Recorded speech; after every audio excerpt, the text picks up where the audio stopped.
നമുക്ക് നമ്മുടെ പുസ്തകങ്ങളെ തുറക്കാം. അപ്പോസ്തലനായ പൗലോസ് ഫിലോമോൻ എഴുതിയ ലേഖനമാണ് ചിന്തിക്കുന്നത്. ഫിലോമോൻ എഴുതിയ ലേഖനം. പ്രാർത്ഥിക്കാം. ദൈവമേ കരുണ കാണിക്കണേ, ദൈവമേ സഹായിക്കണമേ, ദൈവമേ സ്വന്തം ശക്തി കൊണ്ടും തഴക്കം കൊണ്ടും പഴക്കം കൊണ്ടും ഞങ്ങൾക്ക് ഒന്നും ചെയ്യാൻ കഴിയില്ല. ഞങ്ങൾക്ക് എന്ത് ചെയ്യണമെങ്കിലും അങ്ങയുടെ കൃപ ആവശ്യമാണ്. ആ കൃപ തന്നോണേ എന്ന് പ്രാർത്ഥിക്കും. ഈ രാത്രി കൃപ തന്ന് സഹായിക്കും. യേശു കർത്താവിൻ നാമത്തിൽ തന്നെ ആമേൻ. നമ്മുടെ പുസ്തകങ്ങളെ തുറക്കാം. അപ്പോസ്തലനായ പൗലോസ് ഫിലോമോൻ എഴുതിയ ലേഖനം.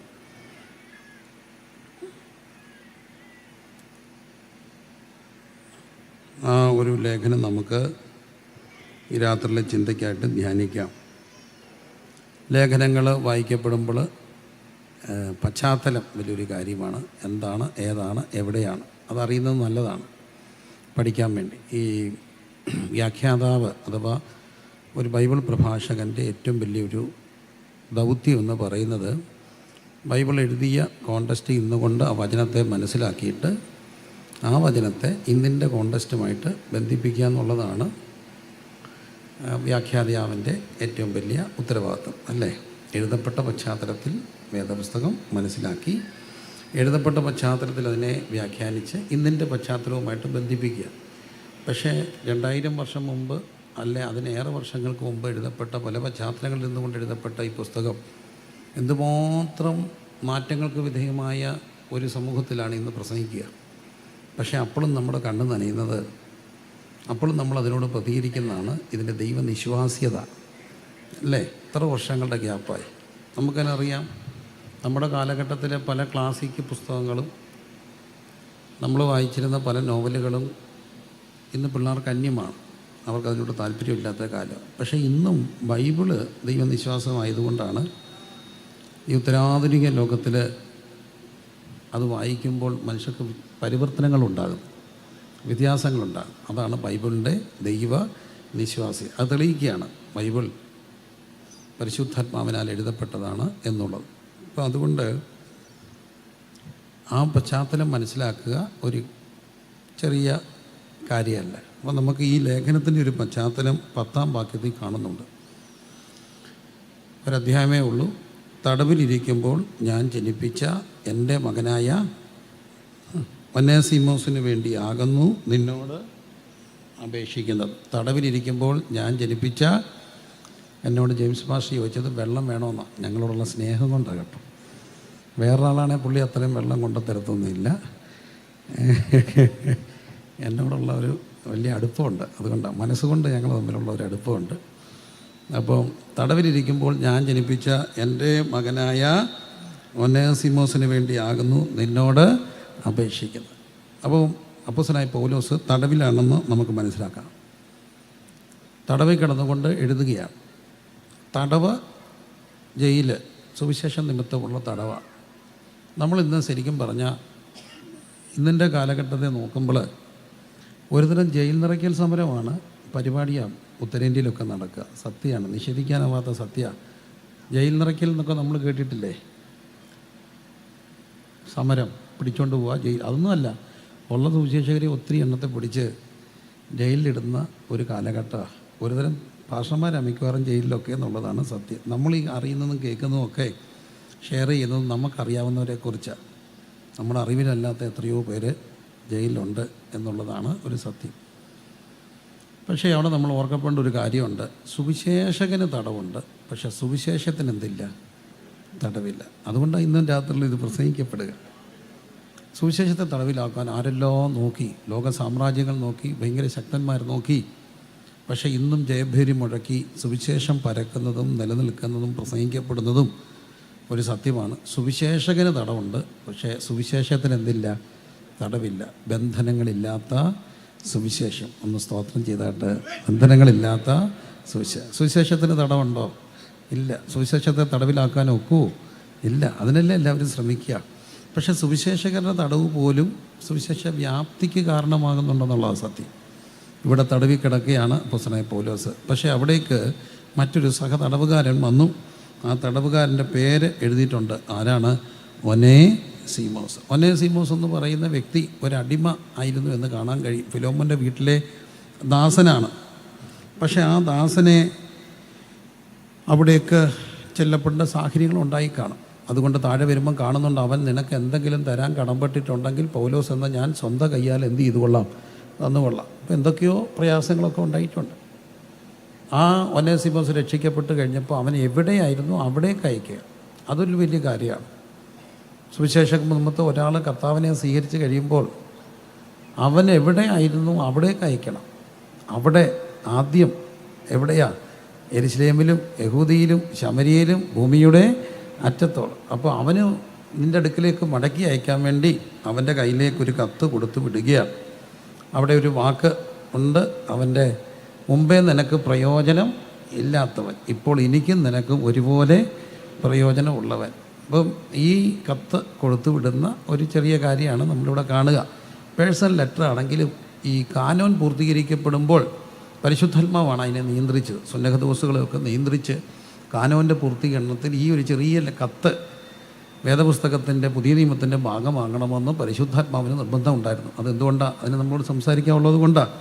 അപ്പോൾ അതുകൊണ്ട് കത്ത് നമുക്ക് നോക്കാം. നമുക്കറിയാം പലതും നിർത്തി വരുന്നൊരു കാല. കമ്പിയില്ല കമ്പി എന്നൊരു സംഭവം ഉണ്ടായിരുന്നു. എന്താ? ടെലഗ്രാം ഉണ്ടോ ഇന്ന്? ഇല്ല. ചാകാത്ത ഒത്തിരി പേരെ കൊല്ലിച്ച ഒരു സാധനം അത്. Father died start immediately. അയക്കുമായിരുന്നു. ചക്കക്കുരു പോലുള്ള അച്ചായനെ കൊന്ന് അവധി മേടിച്ച് വന്ന ഒരു സാധനമാണ് അല്ലേ സ്റ്റാർട്ട്. എത്രയും അതിന്ന് ഇല്ല. ഉണ്ടോ? ഇല്ല. ഭയങ്കര രസകരമായ ഒത്തിരി തമാശകൾ ഈ ടെലഗ്രാമായിട്ട് ബന്ധപ്പെട്ടുണ്ട്. പൊതുവേദി ആയതുകൊണ്ടും പ്രായമുള്ളവരുള്ളത് കൊണ്ടും ലൈവ് ആയതുകൊണ്ടും പറയത്തില്ല. പിള്ളേരുടെ കഥ സായിരുന്നെങ്കിൽ ഞാൻ പറഞ്ഞേന്. എന്നാലും ഭയങ്കര രസകരമായ തമാശകളുണ്ട് അതിനെപ്പറ്റി. പോട്ട് ഇവിടെ എഴുതിയിരിക്കുകയാണ്, ആ വ്യക്തിക്ക് കത്ത് കൊടുത്തു വിടുക. അപ്പം ടെലഗ്രാം തീർന്നു. പിന്നുള്ള ഒരു ഓർമ്മയാണ് എന്ത്? കത്ത്. കത്തും ഇന്നില്ല. ഒരു വർഷത്തിനകത്ത് കത്തയച്ച ആരെങ്കിലും ഉണ്ടോ? ഇല്ല, ആരും ഇല്ല കത്തയച്ച്. കത്ത് എന്ത് രസമായിരുന്നറിയാം. കത്ത് എഴുതിയിട്ടുണ്ടോ? എൻ്റെ എത്രയും പ്രിയപ്പെട്ട അച്ചായൻ അറിയുന്നതിന്. കത്തിനെക്കുറിച്ച് ഒത്തിരി കഥകളുണ്ട്. ഒരു 3-4 ഒരു കണ്ടം കയറി കുറേ നടന്ന് വേണം പോസ്റ്റ്മാന് ചെല്ലാൻ. അപ്പോൾ അവിടെ ഒരു വീടേ ഉള്ളു കത്ത്. പോസ്റ്റ്മാൻ ചുമ്മാ ഈ കത്തിങ്ങനെ നോക്കിയപ്പം അവിടെയും സുഖം ഇവിടെയും സുഖം. അപ്പോൾ ആൾ ചോദിച്ചപ്പോൾ എനിക്കാണോ കുഴപ്പം? കത്ത് കയറി കിടക്കും. അവിടെയും സുഖം ഇവിടെയും സുഖം. ഇത് കൊണ്ട് കൊടുത്തിട്ട് വലിയ കാര്യമൊന്നും ഇല്ല. നമുക്കിത് വായിച്ചാൽ വലിയ അർത്ഥമൊന്നും. പക്ഷേ ഈ ഇല്ല മാസയോഗത്തിൻ്റെ കത്തെല്ലാം കാർഡേൽ അയക്കും. പേഴ്സണൽ ലെറ്ററെല്ലാം എന്തത്തെ അയക്കും? ഇല്ലൻ്റെ അയക്കും. ഇല്ലൻ്റെ കൈ കിട്ടുമ്പോൾ നമുക്കൊരു സന്തോഷം ഉണ്ടായിരുന്നു. ഇങ്ങനെ തുറന്നു നോക്കുമായിരുന്നു. നോക്കിയിട്ടുണ്ടോ? ഈ സൈഡ് ഇങ്ങനെ പൊളിച്ചിട്ടിങ്ങനെ. വല്ലവൻ്റെ കത്ത് വായിക്കാൻ ഭയങ്കര ഇഷ്ടമല്ലേ? അങ്ങനെ കത്തിൻ്റെ ഒരു കാലം. കത്തെഴുതുന്ന ഒരു രസമാണ്. പക്ഷേ ഇന്ന് ആരും കത്തെഴുതാറില്ല. പ്രേമലേഖനങ്ങൾ പോലും ഇന്ന് ആരും എഴുതാറില്ല. പക്ഷേ ശരിക്കും പ്രേമലേഖനമൊക്കെ എഴുതാൻ അവൻ ഭാഷ പഠിക്കുമായിരുന്നു. നിന്നെ ആദ്യം കണ്ടപ്പോൾ എൻ്റെ നെഞ്ചിൻ്റെ കോണിൽ ഒരു കതിന പൊട്ടി. അവൻ ഇച്ചിരി ഭാഷയൊക്കെ പഠിച്ചിട്ടായിരുന്നു എഴുതുന്നത്. അത് കാണുമ്പോൾ അറിയാം അവൻ എഴുതാനും വായിക്കാനും അറിയും. അതുകൊണ്ട് മിക്കവരും വല്ലവരും കൊണ്ടാണ് എഴുതിക്കുന്നത് ആദ്യത്തെ കത്തൊക്കെ. എന്തിനാ? ഒരു ഇമ്പ്രഷനൊക്കെ തോന്നാൻ വേണ്ടി. നല്ല ഭാഷയിലാണ്. അപ്പോൾ ആ ഭാഷാശുദ്ധി എല്ലാം പോകാൻ കാര്യം കത്തുകളില്ലാത്തതുകൊണ്ടാണ്. കത്തും തീരുകയാണ്. ഇതൊരു വ്യക്തിപരമായ കത്താണ്. ആ കത്തിൽ അയക്കുകയാണ്. ആ കത്തയക്കുമ്പോൾ പറയുന്നു, അവൻ മുമ്പേ നിനക്ക് പ്രയോജനമില്ലാത്തവൻ ഇപ്പോൾ എനിക്കും നിനക്ക് ഒരുപോലെ എന്തുണ്ട്? പ്രയോജനമുണ്ട്. അപ്പോൾ ഇവിടെ നമ്മൾ മനസ്സിലാക്കേണ്ട ഒരു കാര്യമുണ്ട്. ഒരുവൻ രക്ഷാനുഭവത്തിന് മുമ്പ് പ്രയോജനമില്ലാത്തവനാണ്. നമ്മൾ പലരെക്കുറിച്ചും പറയുന്നൊരു വാചകമുണ്ട്. നമ്മളറിയാതെ നമ്മളെക്കുറിച്ചും പലരും പറയാറുണ്ടെന്നുള്ളത് മറക്കരുത്. ഗുണവും ഇല്ല, ദോഷവും ഇല്ല. ഗുണവും ഇല്ല, ദോഷവും ഇല്ല. ഗുണം വേണം, വേണ്ടേ? രക്ഷാനുഭവത്തിന് ശേഷമുള്ളൊരു മാറ്റം എന്താണ്? എനിക്കും നിനക്കും ഒരുപോലെ പ്രയോജനമുണ്ട്, അവനെ ഞാൻ അയക്കുന്നു എന്ന് പറഞ്ഞ് കത്ത് കൊടുത്ത് വിടുക.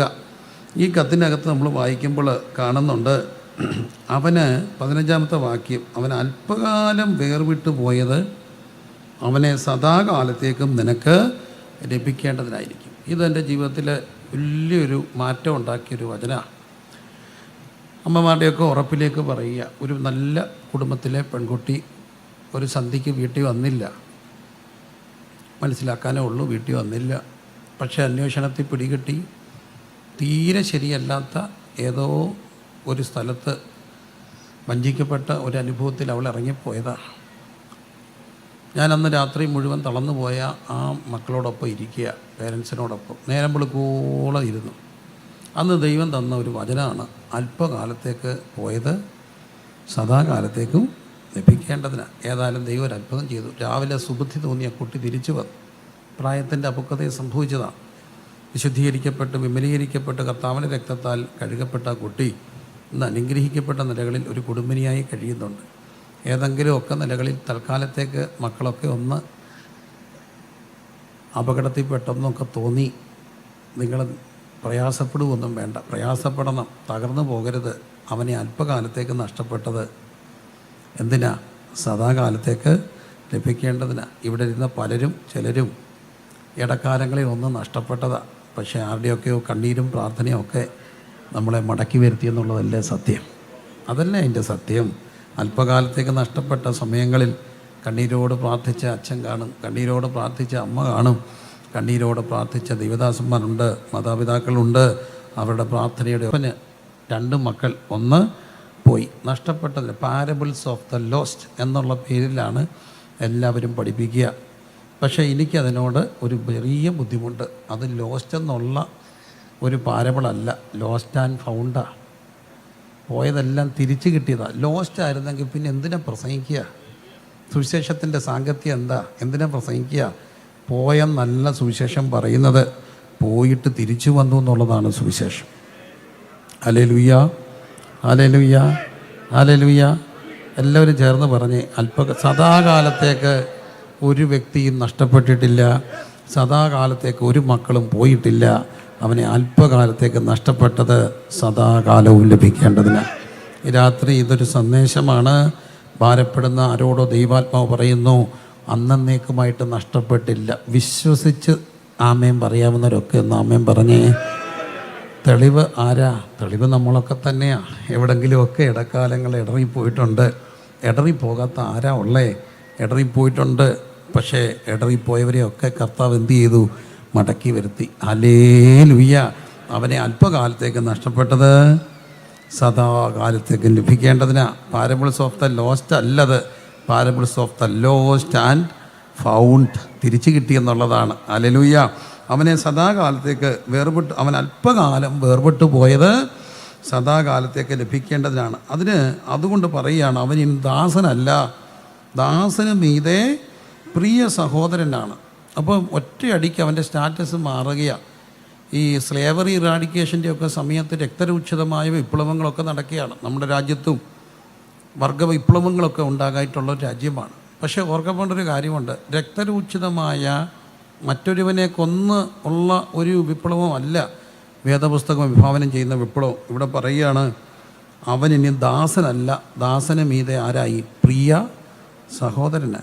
അപ്പോൾ അതായിരുന്നു സുവിശേഷത്തിൻ്റെ വിപ്ലവം. ഈ പെന്തക്കോസ്ത് മൂവ്മെൻറ്റ് ശരിക്കും ഒരു വിപ്ലവ പ്രസ്ഥാനമായിരുന്നു.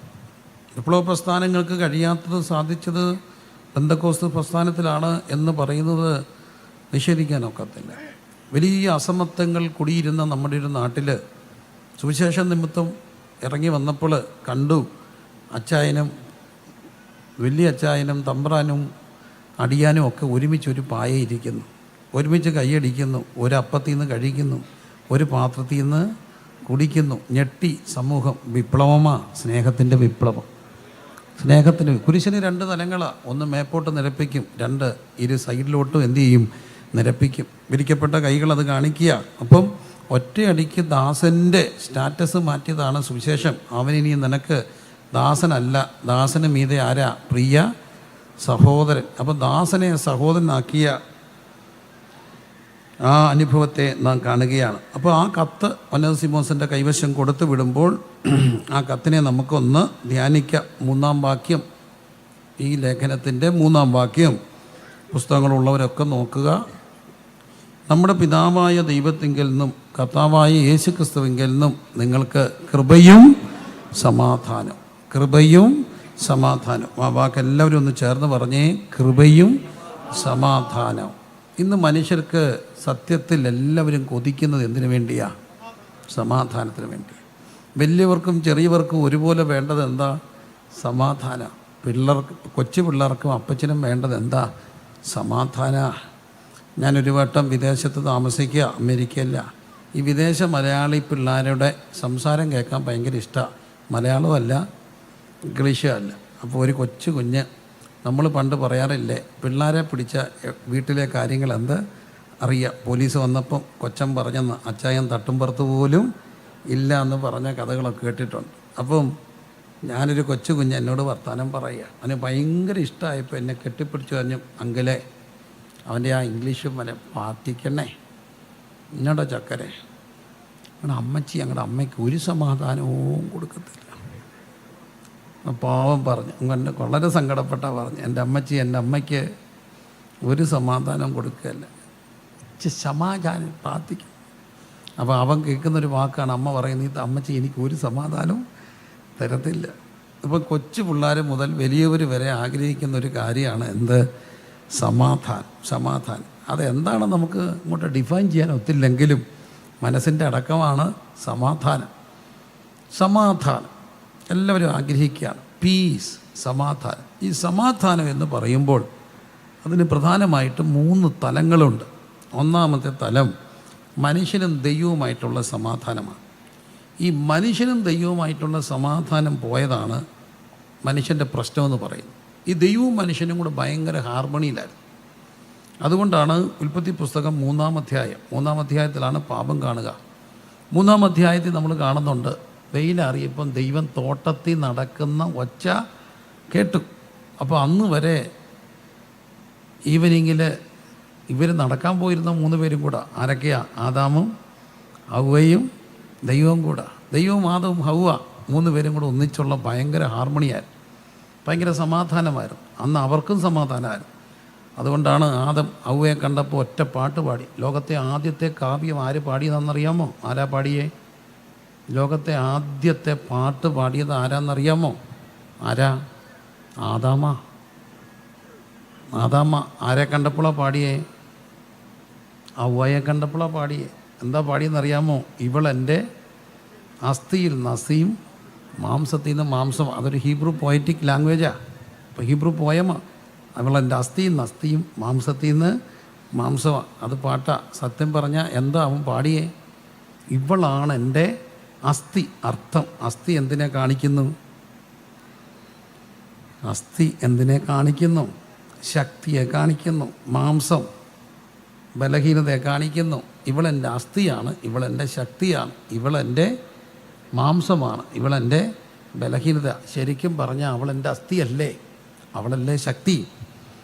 ഞാൻ ചോദിച്ചേക്കാം, അച്ചായൻ ഭയങ്കര ആരോഗ്യവാനാണ്. ഉരുണ്ട് കയറുന്ന മസിലും വിരിഞ്ഞ നെഞ്ചും നെഞ്ചേ നിറച്ച് രോമമൊക്കെ ഉള്ള, അത്യാവശ്യം ഷട്ടൊക്കെ ഊരി ഇന്ന് ആരും നോക്കുന്ന അകാര സവിഷ്ടമുള്ള അച്ചായനാ. അച്ചായനും അമ്മാമ്മയും കൂടെ കിടക്കുക. പിള്ളേരൊന്നും വീട്ടിലില്ല, മിക്കവാറും പിള്ളേരെല്ലാം പോയില്ലേ. കിടക്കുക, ഒരു തട്ട്, ഒരു കൊട്ട്, ഒരു മുട്ട്. ആരോ കള്ളനാന്ന് തോന്നി അമ്മാമ്മയെ വിളിക്കാതെ ഇറങ്ങിപ്പോകാൻ ധൈര്യമുള്ള ഏതച്ചാനുണ്ട്? എന്നാ മനുഷ്യ, എന്തുവാ മുട്ട്? എവിടെ? അവിടെ. ചുമ്മാ കിടന്നുറങ്ങുക. ഇല്ലടി താണ്ട് തന്നെ പോത്തില്ലേ? പോമോ? പോ. അച്ചായന് പോകണമെങ്കിൽ ആര് വേണം? അമ്മാമ്മ വേണം. മിക്കവാറും കഥ പറഞ്ഞ് ആദ്യം ഇറങ്ങുന്ന അമ്മാമ്മയാ. അച്ഛൻ ഈ ഷോ കാണിക്കത്തേ ഉള്ളൂ. ഞാൻ കണ്ടിട്ടുണ്ടല്ലോ, കട്ടിലേക്ക് എറിയുന്ന പാമ്പിനെ തല്ലുന്ന അച്ചായനെ അടിച്ചു വന്ന അമ്മാമ്മയാ. അല്ലടി നല്ല പുള്ളി ഷോ കാണിക്കെങ്കിലും പലപ്പോഴും അടിക്കണേ ആര് വേണം? അമ്മാമ്മ വേണം. അപ്പോൾ അമ്മാമ്മ എൻ്റെ ആരാ? ശക്തിയാണ്. അതൊരു സത്യമാണ്. ഇവളെൻ്റെ ആരാ? അസ്ഥിയാണ്. അപ്പം തന്നെ പറയുന്നു ഇവളെൻ്റെ ആരാ? മാംസവും. അതും സത്യമാണ്. ഞാനൊരു വീട്ടിൽ ചെന്നപ്പോൾ അവിടെ എഴുതി വെച്ചേക്കുക മേശപ്പുറത്ത്. ഞാനാ കണ്ടേ എളിയവൻ. എന്താണെന്നറിയാമോ? അച്ഛൻ എഴുതി വെച്ചിട്ട് പോയേക്കുക. അമ്മമ്മ കണ്ടില്ല. ഞാൻ പോവാ, ഇനി വരത്തില്ല, വെട. അയ്യോ പറഞ്ഞു വെച്ചി. ഞാൻ ആൻറ്റിയെ വിളിച്ചു, ആൻറ്റി ഇത് കണ്ടോ? ആൻറ്റി അന്നേരം കാണുന്നേ. പാവാടി പുറത്തുനിന്ന് കണ്ട് ഓടി വന്നു. കണ്ടിട്ട് പറഞ്ഞു, ഇങ്ങനെ കുറേ നേരം നോക്കിയിട്ട് പറഞ്ഞു, പേടിക്കണ്ട, അച്ഛനിങ്ങ് വരും. ഞാൻ പറഞ്ഞു, വെട ഇല്ല, സന്ധ്യയാവും വരും. അതെങ്ങനെ അറിയാം? അതെനിക്കറിയാം. ഞാൻ ചോദിച്ചു, പ്രാർത്ഥിക്കണ്ട? ഇതിന് പ്രാർത്ഥിക്കണ്ട. പക്ഷെ പ്രാർത്ഥിക്കൊന്നും വേണ്ട, അച്ഛനെങ്ങും പോകത്തില്ല. പുള്ളിക്ക് രാത്രി ഇവിടെ വന്നേ എന്ത് ചെയ്യത്തുള്ളൂ? കിടക്കത്തുള്ളൂ. അതെന്താ?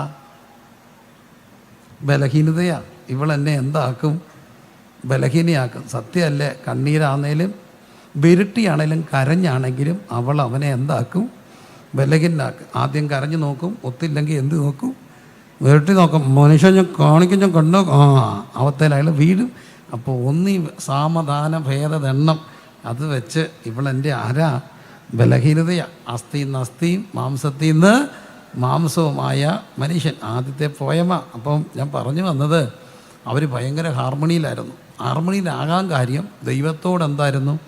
ഹാർമണിയായിരുന്നു. പക്ഷെ ദൈവത്തോടുള്ള ഹാർമണി പോകാൻ കാര്യം 3-ാം അധ്യായത്തിൽ സാത്താൻ വന്നിട്ട് പറഞ്ഞു, നിങ്ങൾ ഇത് കഴിക്കരുന്ന് വാസ്തവമായിട്ട് ദൈവം എന്ത് ചെയ്തിട്ടുണ്ടോ, കൽപ്പിച്ചിട്ടുണ്ടോ എന്ന് ചോദിച്ചു. മറുപടി എന്തായിരുന്നു? കഴിക്കരുന്ന് മാത്രമല്ല, തൊടുപോലും ചെയ്യരുന്ന, അല്ലേ? സന്തോഷമായിട്ടൊക്കെ ഇരിക്കണേ. ഈ കാണുന്ന പൊയ്യൊക്കെ ഉള്ളൂ, വലിയ മനക്കെട്ടിയില്ല. അതുകൊണ്ട് തുറിച്ച് നോക്കല്ലേ. ദയവായിട്ടൊരപേക്ഷ, കണ്ണുരുട്ടി കാണിക്കരുത്. സന്തോഷമായിട്ടിരിക്കണം. എന്നാലേ എനിക്കൊരു സന്തോഷം വരത്തുള്ളൂ. അതിനുള്ള ശക്തിയൊക്കെ ഉള്ളൂ. അപ്പം നോക്കണേ, ഈ സാത്താൻ വന്നിട്ട് ചോദിച്ചു, കഴിക്കരുന്ന് വാസ്തവം കൽപ്പിച്ചിട്ടുണ്ടോ? അവൾ പറഞ്ഞു, കഴിക്കരുന്ന് മാത്രമല്ല, തൊടുക പോലും ചെയ്യരുന്ന് പറഞ്ഞു. അങ്ങനെ കർത്താവ് പറഞ്ഞായിരുന്നോ? ഇല്ല. തുടരുന്ന് പറഞ്ഞോ? ഇല്ല. എന്തേ പറഞ്ഞുള്ളൂ? കഴിക്കരുന്ന് പറഞ്ഞോളൂ. ഇവൻ അതിവിശുദ്ധി അടിച്ച അവൾ. എപ്പോഴും ഓർത്തോണം, ഈ അതിവിശുദ്ധി അടിക്കുന്നവർ അപകടകാരികളാണ്. അവർ സഭയെ വന്നാൽ സഭ മുമ്പോട്ട് പോകത്തില്ല.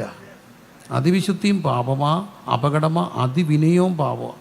ചില നമ്മളെ കാണുമ്പോഴത്തേന് അങ്ങ് വീഴും. പാസ്റ്റർ എന്ന് പറഞ്ഞോണ്ട് എൻ്റെ അപ്പനോട് പറഞ്ഞിട്ടുണ്ട്, അവൻ കുനിയുമ്പോൾ ഓർത്തോണം കാലേ വാരാനാ. ഒത്തിരി വിനയം കാണിച്ചാൽ എപ്പം വാരിയെന്ന് ഓർത്താൽ മതി. മര്യാദയ്ക്കങ്ങ് പോയാൽ വലിയ കുഴപ്പമില്ലാതെ പോകാം. അതിവിശുദ്ധി അപകട അല്ലെങ്കിൽ ചോദിച്ചു നോക്കാം, മാറ്റി മാറ്റി ചോദിച്ചു, ഒറ്റയ്ക്ക് അതിവിശുദ്ധി പറയുന്നവർ എത്ര നാൾ ഓടും? പാടാ. അതിവിനയവും പാടല്ലേ? രണ്ടിൻ്റെ ഇടയ്ക്കുള്ളൊരു മാർഗമുണ്ട്. പറഞ്ഞു തുടരുന്ന പോലും കൽപ്പിച്ചിട്ടുണ്ട്. അപ്പോഴേ പറഞ്ഞു, അങ്ങനെയല്ല, തിന്നാൽ നിങ്ങളുടെ കണ്ണു തുറക്കും, നിങ്ങൾ ആരെപ്പോലെ ആകും. ഈ സാത്താൻ്റെ വലിയൊരു അപകടമാണ്. കള്ളം പറഞ്ഞ് വിശ്വസിപ്പിക്കും. കള്ളം പറഞ്ഞ് എന്തു ചെയ്യും? വിശ്വസിപ്പിക്കും. ഇപ്പോഴത്തെ ഈ പിള്ളേരൊക്കെ ലഹരിയുടെ ലോകത്തേക്ക് പോവുക. കള്ളം പറഞ്ഞാൽ വിശ്വസിപ്പിക്കുന്നത്. ഇതിനകത്തൊരു സത്യവും ഉണ്ടോ എന്ന് ചോദിച്ചാൽ ഉണ്ട്. പരീക്ഷയുടെ തലേദിവസം ടെൻഷൻ അടിച്ചിരിക്കുമ്പോഴാണ് ഈ കൂട്ടുകാരൻ പറയുന്നത്, ഈ സാധനം ഒന്ന് എടുത്തു ഇന്ന് പിടിപ്പിച്ചാൽ മതി, ഇന്ന ഉറക്കമൊന്നും വരത്തില്ല, കണ്ണു പറഞ്ഞിരിക്കും. ശരിയാ, 3 ദിവസം കറങ്ങി കിളി പോയി ഇരുന്ന് കളയും. ചെയ്യുന്ന കാര്യം ഭയങ്കരമായിട്ട് ചെയ്യാവുന്ന, അതും സത്യമാണ്. എനിക്കറിയാവുന്നൊരു കൊച്ചൻ ഞങ്ങളുടെ നാട്ടിൽ കോളേജിൻ്റെ ഒരു ഗ്രൗണ്ടിൽ പോച്ചയൊക്കെ ഇങ്ങനെ ഒരു ഗ്രൗണ്ടുണ്ട്, നമ്മളൊക്കെ അവിടെ പോയി ഇരുന്നാൽ. അപ്പോൾ ഞാൻ കേട്ട ഒരു സംഭവത്തിൽ കേട്ടത്, ഇവനൊരു വലിയ വീട്ടിലെ കൊച്ചനാ, ഒരു പോച്ചയെ പിടിച്ചുകൊണ്ട് ഒരു സാധനം വലിച്ചു. എന്തോ ചെയ്യാനാ? ആ തോട്ടത്തിലെ മുഴുവൻ പോച്ചയും കുന്ന് 1, കുന്ന് 2, കുന്ന് 3 പറഞ്ഞുകൊണ്ട് പറിച്ചു കൂട്ടി. ഏതായാലും ബോധം പോയപ്പം കെട്ടുകണക്കിന് പോച്ച അതോടുകൂടി ഫ്ലാറ്റായി. അപ്പോൾ ഏത് കാര്യം ചെയ്യുന്നു അത് ചെയ്യാനുള്ള ശക്തി കിട്ടുമെന്ന. അപ്പം കള്ളം പറഞ്ഞ് വിശ്വസിപ്പിക്കാനുള്ളൊരു കഴിവ് ആർക്കുണ്ട്? സാത്താനുണ്ട്. ആ വഞ്ചനയിൽ നമ്മൾ പലപ്പോഴും ഈ സാധനം മേടിക്കുന്ന എല്ലാം എന്ത് കണ്ട, അഡ്വർടൈസ്മെൻറ്റ് കണ്ട വല്ല ഗുണമുണ്ടോ? ഇല്ല. ഇപ്പം വണ്ണം കുറയും, കിഡ്നിയുടെ പോവും. വണ്ണം കുറയാൻ കഴിക്കുന്നത് പലതും എന്ത് കുളയും? കിഡ്നി കളയും, അല്ലെ അസുഖം വരും. എനിക്കറിയാവുന്ന എൻ്റെ ഒരു സുഹൃത്ത് വണ്ണം കുറയാൻ മരുന്ന് കഴിച്ച് മരിച്ചുപോയി, ഇമ്മ്യൂണിറ്റി പവർ പോയി. അപ്പോൾ നോക്കണേ, കള്ളം പറഞ്ഞ് വിശ്വസിപ്പിക്കാനുള്ളൊരു കഴിവ് ആർക്കുണ്ട്? സാത്താനുണ്ട്. ആ കള്ളത്തിൽ ഇവർ വീണു. അതാണ് പാപം. എന്താ? തിരഞ്ഞെടുക്കാനുള്ള സ്വാതന്ത്ര്യമൊക്കെ കൊടുത്തു ചെയ്ത മനുഷ്യൻ സ്വാതന്ത്ര്യ ലംഘനം നടത്തി അവൻ്റെ സ്വാതന്ത്ര്യം ദുർവിനിയോഗം ചെയ്തപ്പോൾ പാപികളായി മാറി. പാപത്തോടുകൂടി ദൈവത്തോടുള്ള എന്ത് പോയി? സമാധാനം. ജീവിതത്തിൽ ആദ്യമായിട്ട് ഭയമെന്നൊരു വാക്ക് അവിടെ വന്നു. ആദാം പോയി ഒളിച്ചിരുന്നു. എന്തിനാന്ന് ചോദിച്ചാൽ പറഞ്ഞു, നിന്നെ ഭയന്നു. ഭയം. ആ ഭയം ഉണ്ടാകുന്നത് പാപത്തിന് ശേഷമാണ് എന്ന് നമുക്കറിയാം. ഫോബിയ എന്ന് പറഞ്ഞൊരു അസുഖമാണ്. ഭയങ്കര മിടുക്കരെ പോലും നമ്മൾ വിചിത്രമായ ഭയങ്ങളാണ് നമ്മൾ കാണുന്നത്. പേടിച്ചു പോകുന്ന, കുളിക്കാൻ വെള്ളം കണ്ട പേടിയുള്ളവരെ നിങ്ങൾ കേട്ടിട്ടുണ്ടോ? വർഷങ്ങളായി കുളിക്കാത്തവരെ എനിക്കറിയാം. 1-2 ദിവസമല്ല, വർഷങ്ങൾ. വെള്ളം ദേഹത്ത് വീഴുന്ന പേടിയാണ്. മുഴുവൻ ക്രീമേലാണ് പോകുന്നത്. മുഴുവൻ വിചിത്രമായി ഭയം. ചിലർക്കോ പെണ്ണ് കെട്ടാൻ പേടിയാണ്. കേട്ടിട്ടുണ്ടോ? അതുകൊണ്ടാണ് ഈ പിള്ളേർ പല്ലും എന്ത് വേണ്ടെന്ന് പറയുന്നത്. കല്യാണം വേണ്ട, ഒരു ഭയമാണ്. കല്യാണം കഴിക്കാനുള്ള ഭയം. ഗൂഗിളൊക്കെ നോക്കുന്നവരെ പ്രസവിക്കാൻ പേടിയുള്ളവരുണ്ട്. അതുകൊണ്ടാണ് മക്കൾ വേണ്ടാന്ന് പറയുക. വണ്ടി അപകടം പേടിക്കുന്നവരുണ്ട്. റോഡിൽ വണ്ടി ഇറങ്ങിയാൽ ഇടിക്കും. എനിക്കറിയാവുന്ന ഒരു സുഹൃത്ത് തുറന്ന സ്ഥലത്തൂടെ നടന്നാൽ പേടിയായിരുന്നു, ഗ്രൗണ്ടിൽ. അപ്പോൾ ഇങ്ങനെ ഭയങ്ങൾ ഭയങ്കര വിചിത്രങ്ങളാണ്. പക്ഷേ ഈ ഭയങ്ങളുണ്ടാകാൻ കാര്യം ആരിൽ നകന്നപ്പോഴാണ്? ദൈവത്തിൽ നകന്നതാണ്. അപ്പം മനുഷ്യൻ്റെ സകല സമാധാനക്കേടിൻ്റെ കാരണം ദൈവത്തോടുള്ള ബന്ധം നഷ്ടപ്പെട്ടു. ദൈവത്തോടുള്ള ബന്ധം നഷ്ടപ്പെടാനുള്ള കാരണം എന്താ? ഒറ്റ കാര്യമാണ്, പാപം. Sin of omission, sin of commission. ചെയ്യരുതാത്തത് ചെയ്യുകയും ചെയ്യേണ്ടത് ചെയ്യാതിരിക്കുകയും ചെയ്ത പാപം. ഈ പാപം മനുഷ്യനെ ദൈവത്തിൽ നിന്നുള്ള സമാധാനം കളഞ്ഞു, ദൈവത്തോടുള്ള സമാധാനം പോയി. അതുകൊണ്ട് ഓർത്തോണേ, പാപം മനുഷ്യനെ ദൈവത്തിൽ നിന്ന് അകറ്റും. പാപം മനുഷ്യനെ ദൈവത്തിൽ നിന്ന് അകറ്റും. അപ്പം ഒരുവൻ ക്രിസ്തുവിലേക്ക് വരുന്നത് എന്തുകൊണ്ടാണ്? ഇതാണ് ക്രിസ്തുവിൻ്റെ സമാധാനം, ക്രൂശിൻ്റെ സമാധാനം, ക്രൂശിലൂടെയുള്ള നിരപ്പ്. അവിടെ പാപബോധം ഉണ്ടാകും. രണ്ട് ബോധങ്ങളാണ് മനുഷ്യർക്കുണ്ടാകുക, ഒന്ന് കുറ്റബോധം, മറ്റൊന്ന് പാപബോധം. പത്രോസിനുണ്ടായത് പാപബോധമാണ്. പത്രോസ് എന്ത് ചെയ്തു? പോയി പൊട്ടി കരഞ്ഞു, അല്ലേ? പരനെ തള്ളിക്കളഞ്ഞ പത്രോസാധീരാവിലെ സമയേ പെരുതാ ദുഃഖം നിറഞ്ഞു, പുറത്തിറങ്ങി പൊട്ടിക്കരഞ്ഞു. പെരുതാ ദുഃഖം നിറഞ്ഞു, പുറത്തിറങ്ങി പൊട്ടിക്കരഞ്ഞു. പരനെ തള്ളിക്കളഞ്ഞ പത്രോസാധീരാവിലെ സമയേ പെരുതാ ദുഃഖം നിറഞ്ഞു, പുറത്തിറങ്ങി പൊട്ടിക്കരഞ്ഞു. അപ്പോൾ പത്രോസിനുണ്ടായത് പാപബോധമാണ്. പാപബോധം കർത്താവിൻ്റെ അടുക്കലേക്ക് കൊണ്ടുചെല്ലും, അനുരഞ്ജനം ഉണ്ടാക്കും. എങ്ങനെ? അവിടുത്തെ പുത്രനായ യേശുവിൻ്റെ രക്തം സകല പാപവും പോക്കി നമ്മെ ശുദ്ധീകരിക്കും. നിങ്ങളുടെ പാപം എത്ര കടുംചുവപ്പായിരുന്നാലും അതിനെ ഹിമം പോലെ വെളുപ്പിക്കുന്ന കുഞ്ഞാണ്ട പുണ്യാഹ രക്തം, പ്രിയരെ, ആ രക്തത്തിലാണ് പാപമോചനം ഉള്ളത്. എന്നാൽ യൂദായിക്കുണ്ടായത് പാപബോധമല്ല, കുറ്റബോധമാണ്. കുറ്റബോധം യൂദായെ ആത്മഹത്യയെ കൊണ്ടുപോയി. ആത്മഹത്യ ചെയ്യുന്ന പലരും കുറ്റബോധത്തിലാണ്. ഈ കടം വരുത്തി വെച്ചത് ഞാനാ, ഈ തകർച്ചയ്ക്ക് കാരണം ഞാനാ, ഞാനില്ലാതായാൽ അവിടം കൊണ്ട് തീരുകയാണ്. ഒറ്റ ചിന്ത, കുറ്റബോധമാണ് യൂദായിക്കുണ്ടായത്, കുറ്റബോധം. പക്ഷെ പത്രോസിനുണ്ടായത് എന്താ? പാപബോധം. അത് അനുതാപത്തിലേക്ക് കൊണ്ടുവരും. കരഞ്ഞുകൊണ്ട്, ദൈവമേ, വലിയ നിലവിളിയോടെ കർത്താവിൻ്റെ സന്നിധിയിൽ പാപങ്ങൾ ഓർത്ത് കരയുന്ന എത്രയോ വ്യക്തികളെ കർത്താവുമായിട്ടുള്ള എൻകൗണ്ടറിൽ കണ്ടിട്ടുണ്ട്. പക്ഷേ ഇന്ന് പൊതുവേ അത് കാണാറില്ല. കരഞ്ഞുകൊണ്ടല്ല രക്ഷിക്കപ്പെടുക, തുള്ളിച്ചാടിയാൽ രക്ഷിക്കപ്പെടുക. ഒരു ദൈവദാസൻ അതിനെക്കുറിച്ച് പറഞ്ഞു, എല്ലാം നോർമലല്ല ഇന്ന്. നോർമൽ ബർത്ത് കുറവാണ്, സിസേറിയനാണ്. മാനസാന്തരം പോലും സിസേറിയൻ ആയതുകൊണ്ടാണ് കരഞ്ഞുകൊണ്ട് രക്ഷിക്കപ്പെടാതെ തുള്ളിച്ചാടി രക്ഷിക്കപ്പെടുന്നത്. അപ്പോൾ രക്ഷാനുഭവത്തിൽ പോലും കണ്ണീരില്ലാത്തതിൻ്റെ ഒരു ലോകത്തിലേക്ക് വരുമ്പോൾ ഓർക്കുക, കർത്താവിൻ്റെ സന്നിധി വന്ന് പാപങ്ങളെ ഏറ്റുപറഞ്ഞ് ദൈവസന്നിധിയിൽ നിരപ്പാകുമ്പോൾ നമുക്ക് ദൈവത്തോട് എന്തുണ്ടാകും? ലംഘനം മറച്ചു വെക്കുന്നവന് ശുഭം വരികയില്ല. അവ ഏറ്റുപറഞ്ഞ് ഉപേക്ഷിക്കുന്നവർക്ക് ലംഘനം മറച്ചും ലംഘനം ക്ഷമിച്ചും പാപം മറച്ചും കിട്ടിയ മനുഷ്യൻ ഭാഗ്യവാൻ. അപ്പം നോക്കൂ, പാപങ്ങളെ ഏറ്റുപറയണം. പ്രിയരെ, ദൈവത്തോട് പാപങ്ങളെ ഏറ്റുപറയണം. പാപം ചെറുതാകട്ടെ വലുതാകട്ടെ, പാപങ്ങളുടെ ആവർത്തനം മനസാക്ഷിയെ നിർവീര്യമാക്കും. മനസാക്ഷി സജീവമായിരിക്കുമ്പോൾ ദൈവത്തിൻ്റെ ആത്മാവ് നമ്മുടെ മനസാക്ഷി പ്രവർത്തിക്കും. നമ്മുടെ ആത്മാവിൽ പ്രവർത്തിക്കുമ്പോൾ മനസാക്ഷി സജീവമാകുമ്പോഴാണ് പാപബോധം ഉണ്ടാകുന്നത്. എന്നാൽ കുഞ്ഞുങ്ങളെ, പാപത്തിൻ്റെ ആവർത്തനം മനസാക്ഷിയെ നിർവീര്യമാക്കും. അതുകൊണ്ട് മനസാക്ഷി കഠിനപ്പെടുന്നതിന് മുമ്പ് ദൈവാത്മാവിനോട് പ്രതികരിക്കണം. ദൈവാത്മാവിനോട് പ്രതികരിച്ച് ദൈവത്തോട് പാപങ്ങൾ ഏറ്റുപറഞ്ഞ് അനുരഞ്ജനപ്പെടണം. അങ്ങനെ അനുരഞ്ജനപ്പെടുമ്പോൾ നമുക്ക് ദൈവത്തോട് എന്തുണ്ടാകും? സമാധാനം ഉണ്ടാകും. അതാണ് സമാധാനത്തിൻ്റെ ഒന്നാമത്തെ തലം. ദൈവത്തോട് സമാധാനം കളയുന്നത് എപ്പോഴും എന്താണ്? പാപമാണ്. പാപം ഏറ്റു പറയുമ്പോൾ ദൈവത്തോട് സമാധാനം. ദൈവത്തോട് സമാധാനം ഉണ്ടായാൽ രണ്ടാമത്തെ ഒരു തലം വരും. 2-3 തലങ്ങൾ മനുഷ്യനുമായിട്ട് ബന്ധപ്പെട്ടതാണ്. രണ്ടാമത്തെ തലമെന്ന് പറയുന്നത് നമുക്ക് നമ്മോട് എന്തുണ്ടാകും? സമാധാനം ഉണ്ടാകും. മനുഷ്യരായ മനുഷ്യരുടെ ഒരു പ്രശ്നം, അവർക്ക് പലർക്കും അവരവരോടെന്തില്ല, സമാധാനമില്ലാത്ത ഒത്തിരി മനുഷ്യരുണ്ട്. നല്ല സൗന്ദര്യമുള്ളൊരു കുട്ടി, വെളുത്ത് നല്ല സുന്ദരിയായ കുട്ടിയുടെ ടിപ്പിക്കൽ ഒരു എക്സ്പീരിയൻസ് ഞാൻ കണ്ടിട്ടുണ്ട്. കണ്ണാടി നോക്കിയാൽ അവൾ കണ്ണാടി ഇടിച്ചു പൊട്ടിക്കും. എന്നെ കാണാൻ കൊള്ളത്തില്ല. അന്ന് ഞാൻ ചോദിച്ചു, കുട്ടി നീ നല്ല വെളുത്ത സുന്ദരിയായൊരു കുട്ടിയല്ലേ, നിനക്ക് ആരാ പറഞ്ഞു എന്നെ കൊള്ളത്തില്ലെന്ന്? അയ്യേ, വെളുത്തായിരിക്കുന്ന ഇച്ചിരി ഇരുനിറം വേണമായിരുന്നു. അവൾക്ക് വെളുത്തതാ പ്രശ്നം. കണ്ണാടി ഇടിച്ചു പൊട്ടിക്കുന്ന പിള്ളേരെ ഞാൻ കണ്ടിട്ടുണ്ട്. കണ്ണാടി നോക്കിയിട്ട് ഒറ്റക്ക് അറിയാം അവൾക്ക് അവരോടെന്തോ ഇല്ല, സമാധാനമില്ല. ഈ പലപ്പോഴും നമ്മുടെ ഈ സമാധാനം കളയുന്നത് മനുഷ്യ വാക്കുകളിലൂടെയാണ്. മനുഷ്യർ കൊച്ചിലെ പറയുന്നതൊക്കെ നമ്മുടെ അകത്ത് കയറും. നല്ല ഈ ഒരേ വീട്ടിൽ തന്നെ മൂത്തത് ചിലപ്പോൾ സുന്ദരിയായിരിക്കും, ഇളയത് എന്താകും, കറുത്താകും. സുന്ദരിക്കുട്ടി എല്ലാവരും വിളിക്കും എൻ്റെ പൊന്നും സുന്ദരിക്കുട്ടിയെ, ചക്കരമുത്തേ. മറ്റേത് കറുത്തായിരിക്കും, കറുത്തേനെ വിളിക്കും ഞങ്ങളുടെ ബ്ലാക്കി മോളെ, ഞങ്ങളുടെ കറമ്പി കുട്ടോ. അപ്പോൾ അവൾക്കൊരു ചിന്തയുണ്ടാകും, ഞാനാരാ, കറുത്തതാ. ഞങ്ങളുടെ എൻ്റെ ഒരു കൂട്ടുകാരി കൊച്ച് ചെറുപ്പത്തിലല്ല, വലുതായി കഴിഞ്ഞപ്പോൾ വലുതായി അവൾ ഫിലോസഫിയൊക്കെ കഴിഞ്ഞ് വന്നൊരു കൊച്ച. ഞാനും അവളും കൂടെ വലിയ കൂട്ടായിരുന്നു. അപ്പോൾ ഇങ്ങനെ വർത്തമാനം പറഞ്ഞ കൂട്ടത്തിൽ പറഞ്ഞ്, എടാ ഞാനിങ്ങനെ കറുത്ത് പോയത് എങ്ങനെയാണെന്ന് നിനക്കറിയാം? ഇല്ലടി. എങ്ങനെയാടി? മൂത്തത് 2 സുന്ദരിമാരാടാ. ആണ്. എടാ എന്താ ചെയ്യാനാ, മൂത്തതിനെ 2നെ എൻ്റെ അമ്മ സായിപ്പിൻ്റെ ആശുപത്രിയിലാടാ പ്രസവിച്ചത്. എന്തോ ചെയ്യാനാടാ, ഗതികെട്ട്. എൻ്റെ പ്രസവമായപ്പോൾ അമ്മ പുഷ്പകരി കൊണ്ട് എന്ത് ചെയ്തു, പ്രസവിച്ചു. അതുകൊണ്ടാടാ ഞാൻ കറുത്തു പോയി.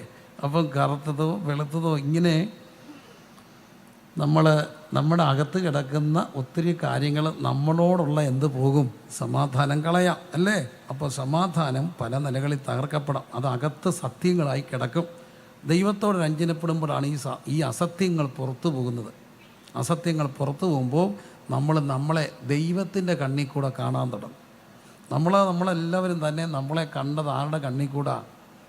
നമ്മളുടെ കണ്ണിൽ കൂടല്ല, നമ്മളെക്കുറിച്ച് മറ്റുള്ളവർ പറഞ്ഞ കണ്ണിക്കൂടാണ് കാണുക. നല്ലപോലെ പഠിക്കുന്ന ചെറുക്ക പിള്ളേരെക്കുറിച്ച് അച്ചായൻ പറഞ്ഞു, അമ്മ പറഞ്ഞു, പാസ്റ്റർ വന്നപ്പം, പാസ്റ്ററേ എനിക്കൊരു പ്രശ്നമില്ല ഇവനെ കൊണ്ട്. എന്തോരം നല്ല ചെറുക്കനാണെന്നറിയാമോ? സ്കൂളിൽ നിന്ന് വന്ന ഉടനെ ഷർട്ട് ഉരിയിടും, ഹാങ്ങറെ ഇടും, ചൈയെല്ലാം ഉരി വെക്കും. പിന്നെ അവനൊന്ന് തിരിച്ച് കരഞ്ഞ് വന്നിട്ട് കുളിച്ചിട്ടിരുന്ന് പഠിച്ചോളും. നമുക്കൊരു ഭാരവും ഇല്ല. ഇവനുണ്ടല്ലോ ഈ മുത്തല, ഇവന് ഭൂതം. ഇവനാണെങ്കിൽ ഇവൻ അപ്പോഴേ ഇവൻ്റെ അകത്തൊരു കാര്യം കയറും, എൻ്റെ അകത്ത് എന്തോ ഉണ്ട്. ഒരു കുഴപ്പമില്ല അവർക്ക്, ഈ പറയുന്നവർക്കാ ഭൂതം. അവനൊരു ഭൂതവും ഇല്ല. ചിലപ്പോൾ ഇവനെ കൊണ്ട് ഇരുത്തിയാൽ ഇവൻ താഴെ വീഴുകയൊക്കെ ചെയ്യും. ഇവന് ഭൂതം ഉണ്ടായിട്ടല്ല കേട്ടോ, ചുമ്മാ കണ്ട് പേടിക്കരുത്. എല്ലാം ഭൂതം അല്ല, ഭൂതം ഇല്ലെന്നല്ല, എല്ലാം ഭൂതം അല്ല. മനഃശാസ്ത്രത്തിൽ ഇവൻ്റെ അകത്ത് കിടക്കുന്ന ഒരു കള്ളം, ഇവൻ്റെ അകത്ത് ആരുണ്ട്, ഭൂതമുണ്ട്. അപ്പോൾ അമ്മ പറഞ്ഞു, ഇവനെ കൊണ്ടാണ് എനിക്ക് ഒരു അക്ഷരം പഠിക്കത്തില്ല, ഒരക്ഷരം മൊണ്ണ. അപ്പോൾ അവൻ്റെ അകത്തൊരു ചിന്ത കയറും, ഞാൻ ആരാ, മൊണ്ണയാ. അപ്പോൾ എൻ്റെ പൊന്ന് പ്രിയപ്പെട്ടവരെ ഓർക്കണേ, മനുഷ്യർ പറഞ്ഞ വാക്കുകളിലൂടെ അത് സത്യങ്ങളായി നമ്മുടെ അകത്ത് കിടക്കാം. ഇതെല്ലാം മാറ്റുന്നത് നമ്മൾ മനുഷ്യരുടെ വാക്കുകളിലൂടെ നമ്മെ കാണുമ്പോഴാണ് അപകടങ്ങൾ ഉണ്ടാകുന്നത്. എന്നാൽ കർത്താവിൻ്റെ അടുക്ക് വന്നിട്ട് കർത്താവിൻ്റെ കണ്ണിൽ കൂടെ കാണുമ്പോൾ കർത്താവ് പറയും, ഞാൻ നിന്നെ പ്രിയനും മാന്യനുമായി കണ്ടിരിക്കുക. പുഴുവായി യാക്കോബ് ഇസ്രായേൽ പരിശയെ ഞാൻ നിന്നെ പുതിയതും മൂർച്ചയുള്ളതുമായ ഇരുമ്പ് മെതിവണ്ടിയാക്കും. Hallelujah, hallelujah. കർത്താവിൻ്റെ കണ്ണിൽ കൂടെ നമ്മളെ കാണുമ്പോഴാണ് നമുക്കൊരു ബോധ്യം ഉണ്ടാകുന്നത്, എനിക്ക് നിന്നെക്കുറിച്ചൊരു പദ്ധതിയുണ്ട്. ആ പദ്ധതി തിന്മയ്ക്കല്ല, നന്മയ്ക്ക. നിങ്ങൾ ആഗ്രഹിക്കുന്ന ശുഭഭാവി വരുവാൻ എനിക്ക് നിങ്ങളെക്കുറിച്ചൊരു പദ്ധതിയുണ്ട്. ദൈവത്തിൻ്റെ കണ്ണിൽ കൂടെ നമ്മളെ കാണുമ്പോൾ നമ്മുടെ അകത്തുണ്ടാകുന്ന ഒരു സമാധാനം. പലരും പറഞ്ഞു വന്ന കള്ളങ്ങൾ അകത്ത് കിടക്കട്ടെ, അത് കള്ളമാകട്ടെ, ഒരു പക്ഷേ അവർക്കുണ്ടാകുന്ന സത്യങ്ങളാകട്ടെ, അതിനപ്പുറത്തൊരു സത്യമുണ്ടെന്നുള്ള കാഴ്ച കിട്ടുന്നത് ദൈവത്തോടുള്ള സമാധാനം ഉണ്ടാകുമ്പോൾ. മനുഷ്യവാക്കുകളിൽ കൂടെ അകത്ത് കയറിക്കൂടി കള്ളങ്ങളായി ബന്ധിക്കപ്പെട്ട് സ്വഭാവത്തിൽ വ്യത്യാസങ്ങൾ വന്ന് ജീവിതത്തിൽ അർത്ഥങ്ങൾ നഷ്ടപ്പെട്ട എത്രയോ പേർ ഇന്നുമുണ്ട്. ഒരു കാര്യം ഓർത്തോണം, അതിനെ രക്ഷിക്കാൻ, അതിൽ നിന്ന് മോചനം പറയുവാൻ ഒറ്റ സത്യം, അകത്ത് കയറണം. നീ എൻ്റേതാണെന്നുള്ള സത്യം. ആരുടേതാ? കർത്താവ് പറയും, നീ എനിക്ക് വിലയേറിയവനാ, നീ എനിക്ക് പ്രിയനാ, നീ എനിക്കുള്ളവനാ, എനിക്ക് നിന്നെക്കുറിച്ചൊരു പദ്ധതിയുണ്ട്. അത് വിശ്വസിക്കുന്നവർ ദൈവത്തിന് സ്തോത്രം ചെയ്താട്ട്. എത്രയോ വർഷങ്ങളായി ഇവിടെ മനുഷ്യൻ ജനിക്കുന്നു, മരിക്കുന്നു. പ്രിയമുള്ളവരെ, ഈ 2024 ഈ സമയങ്ങൾ ജീവിക്കത്തക്കവണ്ണം ഈ തലമുറയിൽ നമ്മൾ ജനിച്ചത് ആകസ്മികമല്ല, ദൈവത്തിൻ്റെ നിത്യപദ്ധതി പ്രകാരമാണ്. കരമടിച്ചൊന്ന് സ്തുതിക്കാമോ? Hallelujah, hallelujah, hallelujah. ഓരോ മക്കളും ജനിക്കുന്നത് ദൈവത്തിൻ്റെ പദ്ധതി പ്രകാരമാണ്. പക്ഷേ ഇന്ന് മക്കൾ ജനിക്കുമ്പോൾ ഒക്കെ ബുദ്ധിമുട്ടുണ്ടാകുന്ന ഒത്തിരി പേരുണ്ട്. മക്കൾ ദൈവത്തിൻ്റെതാണെന്ന് അറിയാത്തതുകൊണ്ടാണ് ബുദ്ധിമുട്ടുണ്ടാകുന്നത്, അല്ലേ? മക്കൾ വേണ്ടാന്ന് പറയുന്നവരുണ്ട്. ക്രൈസ്തവരറിയണം, മക്കൾ വേണ്ടാന്ന് പറയുന്നവരുണ്ട്. ഇനിയും വന്നാലും ഒന്നും മതിയെന്ന് വാശി പിടിക്കുന്ന ഒത്തിരി പേരുണ്ട്. ഒരു കുട്ടി എന്നോട് പറഞ്ഞു, എനിക്ക് പ്രസവിക്കണ്ട, ഇനി ആയാലും ഒന്നേ ആകാവൂ, അങ്ങനെയുള്ള ഒരുത്തനെയും കൊണ്ട് കല്യാണം ആലോചിക്കാവൂ. ഞാൻ ചോദിച്ചു, നീ എത്രാമത്തെയാ? ഞാൻ 3-മത്തെയാ. ഞാൻ ആ കൊച്ചിനോട് ചോദിച്ചു, നിൻ്റെ അമ്മ ഒന്ന് പറഞ്ഞപ്പം മതിയെന്ന് പറഞ്ഞാൽ നീ കാണുമോ? ഇല്ല. അല്ല, ഞാൻ ചോദിച്ചോട്ടെ, എൻ്റെ പ്രിയപ്പെട്ട ഈ ദേശത്തുള്ളവരോട് 2-മത്തെ മക്കളൊന്ന് കൈവെക്കാമോ? പ്രായമല്ല ചോദിച്ചത്, ഞാൻ വീട്ടിൽ 2-മത്തേതാണെന്നുള്ളവരൊന്ന് കൈവെക്കാമോ? സ്തോത്രം, കർത്താവ് അനുഗ്രഹിക്കട്ടെ. കൈ താത്തിട്ടെ. 3-മത്തെ മക്കളൊന്ന് കൈവെക്കിക്കേ. ദൈവം അനുഗ്രഹിക്കട്ടെ. താത്തിട്ടെ. 4-മത്തെ മക്കൾ സ്തോത്രം. 5-മത്തെ മക്കൾ സ്തോത്രം. 6-മത്തെ മക്കൾ സ്തോത്രം. അവർക്കല്ല, അവരുടെ അമ്മയ്ക്ക്. 6-മത്തെ മക്കൾ. 7-മത്തെ മക്കൾ കൈ ശരിക്കും പൊക്കച്ചാ കാണട്ടെ. 7-മത്തെ മക്കൾ ഒത്തിരി പേരുണ്ട്. 8-മത്തെ മക്കൾ ഉണ്ട്. കാണണേ, കാണ് കണ്ണ് തുറന്ന് പിള്ളേരെല്ലാം കാണ്. 8-മത്തെ മക്കൾ നിങ്ങൾ കാണാൻ വേണ്ടി കാണിച്ചാ. 8-മത്തെ. 9-മത്തെ ഉണ്ടോ? 9 ഇല്ല. 10 ഇല്ല. ഞാൻ 14 വരെ കണ്ടു കേട്ടോ. 14-മത്തെ മക്കളെ വരെ കണ്ടു. അപ്പോൾ 8 വരെ ഇവിടെ ഉണ്ട്. 10, 11, 12 ഇല്ല. ഓക്കെ, 8. എന്നാലും 8 മക്കളെ പ്രസവിച്ചില്ലേ? ചെറിയ കാര്യമാണോ? ഒറ്റ കാര്യം കൊണ്ടാണ്. ഈ മക്കൾ ആരുടേതാണെന്ന് അറിയായിരുന്നു? ദൈവത്തിൻ്റെ ആണെന്ന് അറിയായിരുന്നു. അതിന് ദൈവത്തോട് സമാധാനമുണ്ട്. എന്തിനാണ് ദൈവത്തോട് മക്കളെ ചോദിച്ചു വാങ്ങിയത്? ഒറ്റ കാര്യം കൊണ്ടാണ്. ജനിക്കപ്പെടാത്ത ഒരു കുഞ്ഞ് ജനിച്ചില്ല. ആ ജനിക്കപ്പെടാത്ത കുഞ്ഞ് നിത്യതയെ കാണുമോ? ജനിച്ചില്ല ഒരു കുഞ്ഞ്. കർത്താവ് പറഞ്ഞു, കുഞ്ഞുങ്ങളെ എൻ്റെ അടുക്കൽ വരാൻ വിടുവിൻ, അവരെ എന്ത് ചെയ്യരുത്?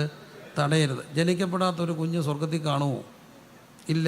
എന്നാൽ കുഞ്ഞു ജനിച്ചു, അബോട്ടായി പോയി, സ്വർഗത്തിൽ കാണുമോ? കാണും. സംശയമുണ്ടോ?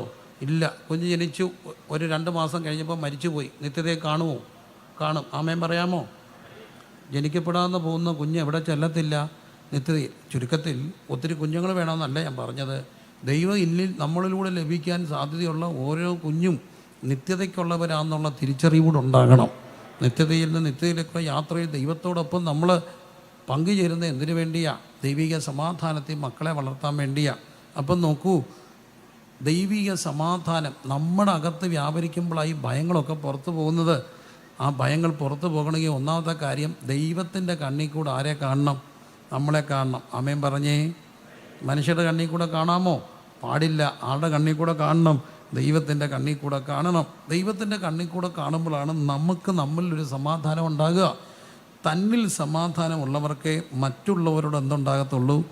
സമാധാനം ഉണ്ടാകത്തുള്ളൂ. ഈ മനുഷ്യരുടെ പ്രശ്നം, മറ്റുള്ളവരോട് സമാധാനമില്ലാത്ത മനുഷ്യൻ എവിടെ അപകടകാരിയായിരിക്കാം. റോഡിൽ അവർ വണ്ടിയും കൊണ്ട് ഇറങ്ങി റെഡ് ലൈറ്റിൽ കിടക്കുമ്പോഴും പുറയിൽ ഓണടിക്കും. കണ്ടിട്ടുണ്ടോ? സിഗ്നലിൽ കിടക്കുമ്പോൾ ഓണടിക്കുന്ന എന്തിനാ? ഇവരെല്ലാം അതിനായി കർത്താവ് ഇവരെല്ലാം UK വിട്ടേക്കുന്നത്. എന്തിനാണെന്നറിയാമോ? ഓണടിക്കുക. അവിടെ ഓണടിച്ചാൽ അടി കിട്ടും. അവർക്ക് ഭയങ്കര മോശമാണ്. എന്തിനാ ഈ അവിടെ കിടന്നുകൊണ്ട് ഓണടിക്കുന്നേ? Red light. ഇവൻ എന്തോ ഇല്ല, സമാധാനമില്ല. അവനോട് വഴക്കുണ്ടാക്കാൻ പോയാൽ നമുക്ക് തല്ല് കിട്ടും. ഒറ്റ കാര്യം പ്രാർത്ഥിക്കണം, ദൈവമേ അവന് ഇച്ചിരി എന്ത് കൊടുക്കണേ? സമാധാനം കൊടുക്കണേ. അപ്പം വണ്ടി ഓടിക്കണമെങ്കിൽ എന്തോ വേണം? സമാധാനം. ആരോട്? ദൈവത്തോട്. എന്നാലേ നമുക്കൊരു സമാധാനം കിട്ടത്തുള്ളൂ. സമാധാനമില്ലാത്ത ചിലർ ഈ സഹോദരിമാർ തന്നെ അകത്ത്, സാധാരണ സഹോദരിമാരൊക്കെ പെതുക്കെ എന്ന് പറയുന്നവരാണ്. എന്നാൽ ഞാൻ എൻ്റെ കണ്ണിന് കണ്ടിട്ടുണ്ട്, ഇപ്പുറത്തിരുന്നുകൊണ്ട് അച്ചായനെ മൂപ്പിക്കുന്ന, കയറ്റിവിട്, അവനെ കയറ്റിവിടരുത് എന്ന് പറഞ്ഞ് കളം മൂപ്പിക്കുന്നവരെയും കണ്ടിട്ടുണ്ട്. ഓർത്തോണേ, അവർക്ക് എന്തില്ല? അവനങ്ങ് പൊക്കോട്ടെന്ന് വെച്ചാൽ പോരെ. നമ്മളിങ്ങനെ വണ്ടി ഒരാൾ കയറി വന്നു, ഒരു ലൈനിൽ കിടക്കുമ്പോൾ നമ്മൾ തൊട്ട് പുറകെ കിടക്കുക. അവൻ ഇങ്ങോട്ട് കയറിയാലേ അവിടുന്ന് വണ്ടി പോരത്തുള്ളൂ. ചിലരുണ്ട് ഇങ്ങനെ അവനെ ഇനി ഞാൻ എന്ത് ചെയ്യത്തില്ല? കയറ്റത്തില്ല. ഇത് നിങ്ങൾക്ക് സമാധാനം ഇല്ലാത്തതുകൊണ്ടാണ്. അവനും കയറിപ്പോയ വല്ല പ്രശ്നമുണ്ടോ? ഇല്ല. പക്ഷേ എന്തോ ഇല്ല, സമാധാനം ഇല്ലാത്തവനാണ് ഈ മുട്ടിച്ച് നിർത്തുന്നത്. കയറ്റിവിടത്തില്ല. ദൈവത്തോട് സമാധാനം എന്തോ പറയും? പൊയ്ക്കൊള്ളാൻ പറയും. ഇപ്പം മനസ്സിലായല്ലോ ഉണ്ടോ ഇല്ലയോ? അതാണ്. ഇനി നോക്കിക്കോ, നമ്മുടെ വീട് കണ്ട പ്രശ്നം പിള്ളേരെ പഠിപ്പിക്കുന്ന ആൻറ്റിമാരെല്ലാം ഇവിടെ ഉണ്ട്. ഈ പിള്ളേരെ പഠിപ്പിക്കലാണ് വലിയ പ്രശ്നം. ഒന്നാമത്തെ കാര്യം, ചേച്ചി MSc കാര്യത്തിയാണ്, പക്ഷേ CBSE വായിച്ചിട്ട് ഒന്നും തലേ കയറിയില്ല. നമ്മൾ വലിയ മിടുക്കരാന്നേലും ഇത് വായിച്ചിട്ട് എന്തോ കിട്ടുന്നില്ല, പിടി കിട്ടുന്നില്ല. പഠിപ്പിക്കാനിരിക്കുന്നു, അടി തുടങ്ങുന്നു. എന്തോ ഇല്ല, സമാധാനമില്ല. അമ്മച്ചി വന്ന് ഇടപെട്ടു. അടിച്ചാന്നോടി പഠിപ്പിക്കുന്നേ തുടങ്ങി. എൻ്റെ കൊച്ചിനെ എനിക്ക് അടിക്കാൻ സ്വാതന്ത്ര്യം ഈ വീട്ടിൽ ഇല്ലെങ്കിൽ ഞാൻ എന്തിനു ജീവിക്കുന്നു? കെട്ടിയവൻ്റെയും സമാധാനം പോയി, അമ്മച്ചിയുടെയും സമാധാനം പോയി, കൊച്ചിൻ്റെയും എൻ്റെ ഒരു കൂട്ടുകാരൻ എൻ്റെ അടുത്ത് വന്നിട്ട് പറഞ്ഞു, സമാധാനമായി. എന്താടാ? ഒറ്റ കൊച്ചുള്ളടാ. എന്നിട്ട് നമ്മൾ പഠിച്ച മലയാളം മീഡിയം ഇല്ലടാ, അവിടെ കൊണ്ട് ചേർത്തടാ. എന്നടാ എന്നും പഠിപ്പിക്കാൻ ഇരുത്തും. എന്നിട്ടുമ്പോൾ അവൾക്ക് പഠിക്കത്തില്ല, ഞാനതിനെ അടിക്കും, അവൾ കയറി ഇടപെടും, പിന്നെ ഞങ്ങൾ തമ്മിൽ അടിയാവും. ഇപ്പോൾ ഒരു കുഴപ്പമില്ല, മലയാളം മീഡിയത്തില്ല. സമാധാനം ഉണ്ടടാ, സമാധാനത്തോട് ഇതുങ്ങളുടെ കൂടി ഇരുന്ന് 2 അക്ഷരം പറഞ്ഞു കൊടുക്കണേ. എന്തോ വേണം? ആർക്ക്? അമ്മയ്ക്ക്. അമ്മയുടെ സമാധാനം പോയാൽ ആരുടെ പോവും? ചാൻ്റെ പോവും. പോത്തില്ലേ? പോവും. അപ്പം ജീവിതത്തിൽ നല്ലൊരു ഭർത്താവാകണമെങ്കിൽ എന്തോ വേണം? സമാധാനം വേണം. ഈ വൃത്തിയുള്ള ഭർത്താക്കന്മാരുണ്ട്, പേടിക്കണ്ട. ഇച്ചിരി വൃത്തിയില്ലാത്തതിനെ കിട്ടത്തുള്ളൂ. വൃത്തി കൂടിയ എല്ലാവനും കിട്ടുന്ന ആരെ ആയിരിക്കും? വൃത്തിയില്ലാത്തതായിരിക്കും. അനുഭവമാണോ? ഇനി അവർക്ക് 2 പേരും വൃത്തിയാണെങ്കിൽ ജനിക്കുന്നതിനെന്തോ കാണത്തില്ല, വൃത്തി കാണത്തില്ല. പറഞ്ഞിട്ട് കാര്യമില്ല. അവിടെ ഇങ്ങനെ അടുക്കി പറക്കി ഇട്ടിട്ട് ഇങ്ങനെ നിൽക്കണമെങ്കിൽ എന്തോ വേണം? സമാധാനം വേണം. വേണ്ടേ? ഭയങ്കര വൃത്തിയുള്ളൊരു അച്ചായൻ. വൃത്തിയുള്ളവരൊക്കെ ഓർത്തോണേ. ഈയിടയ്ക്ക് ഞാൻ കേട്ട ഒരു കഥയുണ്ട്. ഭയങ്കര വൃത്തിയുള്ള ഒരു മോന്, അവൻ്റെ അപ്പനും ഭയങ്കര വൃത്തിക്കാരൻ, വലിയ ഉദ്യോഗസ്ഥരാണ്. കല്യാണം കഴിഞ്ഞ് നേരെ വന്ന് കയറിയപ്പം പെണ്ണ് ആദ്യം കയറി ഡ്രസ്സ് മാറാൻ വീട്ടിൽ വന്ന്, അപ്പോൾ അവൻ്റെ മുറിയിലോട്ട് വന്നപ്പോൾ ഈ പെൺകുട്ടി ഗൗണും എല്ലാം കൂടെ ഊരി പറിച്ച് അവൻ്റെ കട്ടിലേ ഇട്ടേക്ക്. എന്നിട്ട് അവൾ ഇട്ടുകൊണ്ട് പുറത്തിറങ്ങി. അടുത്ത ഡ്രസ്സ് മാറി ഫോട്ടോയ്ക്ക് പോകണ്ടേ. അവൻ ഭയങ്കര വൃത്തിക്കാരൻ. അവൻ ഡ്രസ്സൊന്നും അങ്ങനെ ഇടത്തില്ല. അവൻ അവിടെ നിന്നുകൊണ്ട് ഇംഗ്ലീഷിലൊരു ചീത്ത വിളിച്ചത് പെണ്ണ് കേട്ട് അപ്പോളെ അവൾ ടാക്സി പിടിച്ച് വീട്ടിൽ പോയി. ഡിവോഴ്സായി. സെയിം ഡേയിൽ ചീത്ത വിളിച്ച. അതുകൊണ്ട് കയറി വിളിക്കല്ലേ, ഇത് പോത്തില്ല. പണ്ടത്തെ ടൈപ്പൊന്നും അല്ല. എന്നാ കാര്യം എന്നറിയാം? അങ്ങനെ അതും ഓർക്കണം. പണ്ടത്തെ ഒക്കെ ആണെങ്കിൽ ചീത്ത വിളി കേട്ടാൽ നമ്മുടെ വിധിയാന്നൊക്കെ പറയാമായിരുന്നു. ഇപ്പം വിധിയാന്ന് പറയുമോ? ഇല്ല. നിങ്ങൾ മാറ്റങ്ങൾ മനസ്സിലാക്കണേ. ഒരു 10 വർഷം മുമ്പ് ഡിവോഴ്സ് കുറവായിരുന്നു. ഇനി ഡിവോഴ്സ് ഉണ്ടെങ്കിലും ആൺകുട്ടികളൊക്കെ വേണ്ടാന്നൊക്കെ പറഞ്ഞാലും കൂടുതലും കല്യാണം രഞ്ജിപ്പിക്കാൻ വേണ്ടി മുൻകൈ എടുത്തിരുന്നത് പെൺകുട്ടികളും അവരുടെ വീട്ടുകാരുമായിരുന്നു. സത്യമാണോ? ഞാൻ എത്ര പെൺകുട്ടികൾക്ക് വേണ്ടി അവരുടെ കെട്ടിയന്മാരെ മദ്യാസക്തി ചികിത്സയെ കൊണ്ടുപോയിട്ടുണ്ട്. അവരുടെ വീട്ടുകാരുടെ ആവശ്യപ്രകാരം ധ്യാനത്തിന്, മദ്യചികിത്സയ്ക്ക്, അങ്ങനെയുള്ളിടത്ത് പിടിച്ചു കെട്ടി അവർ പറഞ്ഞിട്ട് രക്ഷപ്പെടണം, കുടിച്ചില്ലേ ഇങ്ങനെ വേറും പാവമാ.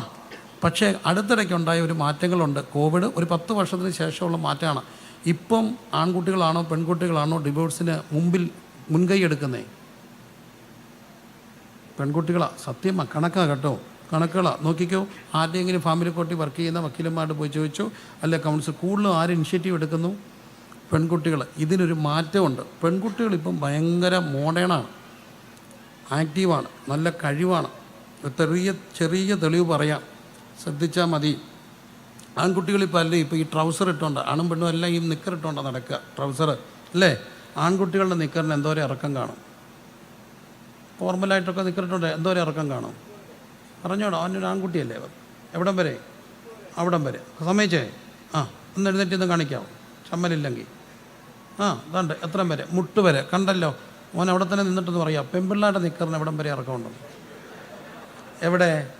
അതിൻ്റെ സഭ്യത കൊണ്ടാണ് നീ അവിടെ കാണിച്ചേ. ശരിക്കും എവിടം വരെ കാണൂടാ? അറിയാം, ഇവിടം വരെയൊക്കെ കാണും. എന്നിട്ട് അത് വെച്ചുകൊണ്ട് കാലും വെച്ച് ഇരിക്കുന്നത് കണ്ടിട്ടില്ല. നമ്മൾ ചെന്നാൽ കാണും. നമ്മൾ പറഞ്ഞിട്ട് കാര്യമില്ല. It's very common for them. പറഞ്ഞിട്ട് കാര്യമുണ്ടോ? ഇല്ല. പെൺകുട്ടികൾ പണ്ട് അങ്ങനെ നിക്കറിട്ടുകൊണ്ട് വീട്ടിൽ നടക്കുന്നോ, അച്ചായന്മാരിരിക്കുന്നിടത്തോ ചിന്തിക്കാൻ ഒക്കുമോ? ഇല്ല. കാലുമേ കാല് കയറ്റി വെച്ചിരിക്കുന്നത് നമ്മുടെ ചിന്തയ്ക്കുണ്ടോ? പെണ്ണങ്ങാളും കാലുമേ കാലും വെച്ച് കെട്ടിയിരുന്ന ആരടിക്കും? അപ്പച്ചനല്ല, ആരടിക്കും? അമ്മച്ചി. ഇങ്ങനെ അതൊക്കെ പോയി. ഇതൊന്നും പറഞ്ഞിട്ട് കാര്യമില്ല. മോഡേണാ. ഇനിയും വേറെ കാര്യം ചെയ്യുക, പെൺപിള്ളേർ മിക്കവരും ബോബി ചെയ്ത് നല്ല ബോയ് കട്ടൊക്കെ അടിച്ച് നടക്കും. അവനോ മുടി വളർത്തി കെട്ടി വെച്ചേക്കുക.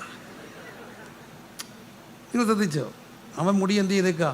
കെട്ടി വെച്ചേക്കുക. ഇനിയും അടുത്തൊരു മാറ്റം ശ്രദ്ധിച്ചോ? ഇതൊക്കെ സമൂഹത്തിൽ നോക്കിയാൽ മതി. ആ പെൺപിള്ളേർക്ക് ആഭരണ ഭ്രമം സത്യത്തിൽ കൂടുകയാണോ കുറയുകയാണോ? കുറയുക. ഇതുപോലെ പണ്ടത്തെ പോലെ വളയൊക്കെ വലിച്ചിട്ടുകൊണ്ട് പെൺപിള്ളേർ നടക്കുമോ? ഇല്ല. മിക്കവർക്കും കാതയിലൊന്നും ഇല്ല. ഞാൻ ഇടയ്ക്കൊരു SFIക്ക് വേണ്ടി പ്രസംഗിക്കുന്ന ഒരു പെൺകുട്ടി പുരു പോലെ പ്രസംഗിക്കുന്നു. ഞാൻ നോക്കിയപ്പം കാതേലും ഇല്ല, കഴുത്തേലും ഇല്ല. ഞാൻ സത്യത്തിൽ ഓർത്ത് ബന്ധക്കോസാന്ന്.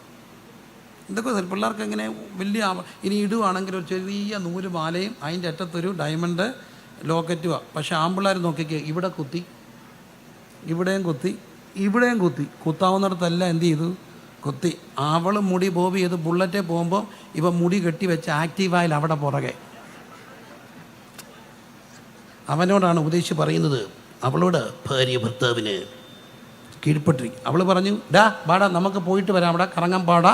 അവളോടാ പറയുന്നത്, സാറ് അബ്രഹാമിനെ യജമാനനെ എന്ന് വിളിച്ച്. ആരോടാ? ഈ പെണ്ണിനോടാ. വല്ലതും നടക്കുമോ? പാടാ. അപ്പോൾ ഓർത്തോണം, ചീത്ത വിളിക്കല്ലേ. അതിന് മുമ്പ് അവൾ വീട്ടിൽ പോവും. പിന്നെ കരഞ്ഞുകൊണ്ട് നടന്നിട്ട് കാര്യമുണ്ടോ? ഇല്ല. ഇത് ന്യൂജന്നാ. എൻ്റെ പൊന്നു മക്കളെ, നല്ല ഭർത്താവായി ഇരിക്കണമെങ്കിൽ എന്തോ വേണം? സമാധാനം വേണം. സമാധാനം. നല്ല ഭാര്യയായിട്ടിരിക്കണേ എന്തോ വേണം? സമാധാനം വേണം. വേണ്ടേ? നല്ല അപ്പനും അമ്മയാകണേ എന്തോ വേണം? സമാധാനം. സർവോപരി നല്ലൊരു പാസ്റ്ററാകണേ എന്തോ വേണം? സമാധാനം ഇല്ലാത്തൊരു പാസ്റ്ററായ എന്തൊരു ഗതികേടാ. എല്ലാവരെയും ഒതുക്കുന്നത് പാസ്സാക്കിയാൽ മതി.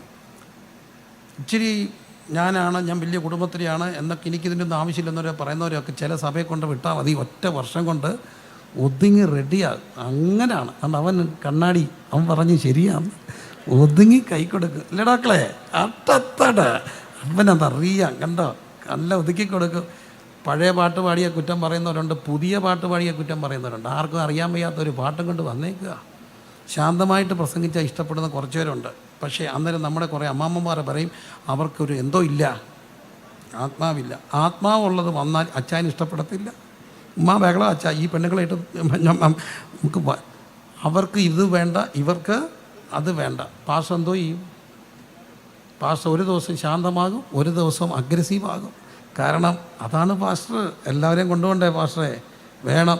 തോമാച്ചൻ രാവിലെ അച്ഛനെ കാണാൻ വന്നപ്പം തോമാച്ചൻ്റെ കഥയെല്ലാം കേട്ടിട്ട് അച്ഛൻ പതുക്കെ പറഞ്ഞു, തോമാച്ച നീ പറഞ്ഞത് ന്യായമായ ഒരു കാര്യമാണ്. ശരി. ഇച്ചിരി കഴിഞ്ഞപ്പം കറിയാച്ചൻ വന്നു, തോമാച്ചൻ്റെ കാര്യം പറഞ്ഞു, എല്ലാം കേട്ട് പറഞ്ഞു, കറിയാച്ച നീ പറഞ്ഞതിനകത്ത് നീതിയുണ്ട്. കൊച്ചമ്മ കേട്ടോണ്ട് വന്ന് അവനോട് ന്യായം പറഞ്ഞു, നിന്നോട് പറഞ്ഞു നീതിയാണെന്ന്. ഇതെന്തോ വർത്താനായി പറയുന്നേ? നീ പറഞ്ഞതാടി അതിൻ്റെ സത്യം. അതെങ്ങനെ ഉണ്ടെങ്കിലേ ഒക്കത്തുള്ളല്ലോ. അതിനെന്തോ വേണം? സമാധാനം വേണം. അപ്പം മനുഷ്യർക്ക് ആവശ്യം എന്താ? സമാധാനമാണ്. എന്നാലേ നമുക്ക് മുമ്പോട്ട് പോകാൻ ഒക്കത്തുള്ളല്ലോ. ശാന്തമായ ഒരു ജീവിതം നയിക്കണോ? ദൈവത്തോട് എന്തോ വേണം? സമാധാനം. ആ സമാധാനം നഷ്ടപ്പെടുത്തുന്നത് എപ്പോഴും എന്താ? പാപമാണ്. പാപമനുരഞ്ജനപ്പെടണം. അപ്പം നമ്മുടെ വ്യക്തിത്വത്തിൽ മാറ്റം ഉണ്ടാകും. അതുകൊണ്ടാണ് പറയുക, അവൻ രക്ഷിക്കപ്പെട്ട് കഴിഞ്ഞപ്പോൾ മുമ്പേ നിനക്ക് പ്രയോജനം ഇല്ലാത്തവൻ ഇപ്പം എനിക്കും നിനക്ക് ഒരുപോലെ. പ്രിയരെ, രക്ഷാനുഭവത്തിൽ വ്യക്തിത്വത്തിൽ മാറ്റം വരുമെന്ന് വിശ്വസിക്കുന്നവർ ദൈവത്തിന് സ്തോത്രം ചെയ്തേ. ഇന്നലെ വരെ ഭയങ്കര ചീത്ത പറഞ്ഞുകൊണ്ടിരുന്നവർ ഇന്ന് ചീത്ത വിളിച്ചാൽ മിണ്ടാതിരിക്കുന്നത് പൊട്ടനായതുകൊണ്ടല്ല, പേടിച്ചിട്ടുമല്ല, അകത്ത് ഭയങ്കര ഒരു സമാധാനം ഉള്ളത് കൊണ്ടാണ്. തിരിച്ച് പ്രതികരിക്കാത്ത എന്തുകൊണ്ടാണെന്നറിയാമോ? സമാധാനം ഉള്ളത് കൊണ്ടാണ്. ഹല്ലേലൂയാ, ഹല്ലേലൂയാ.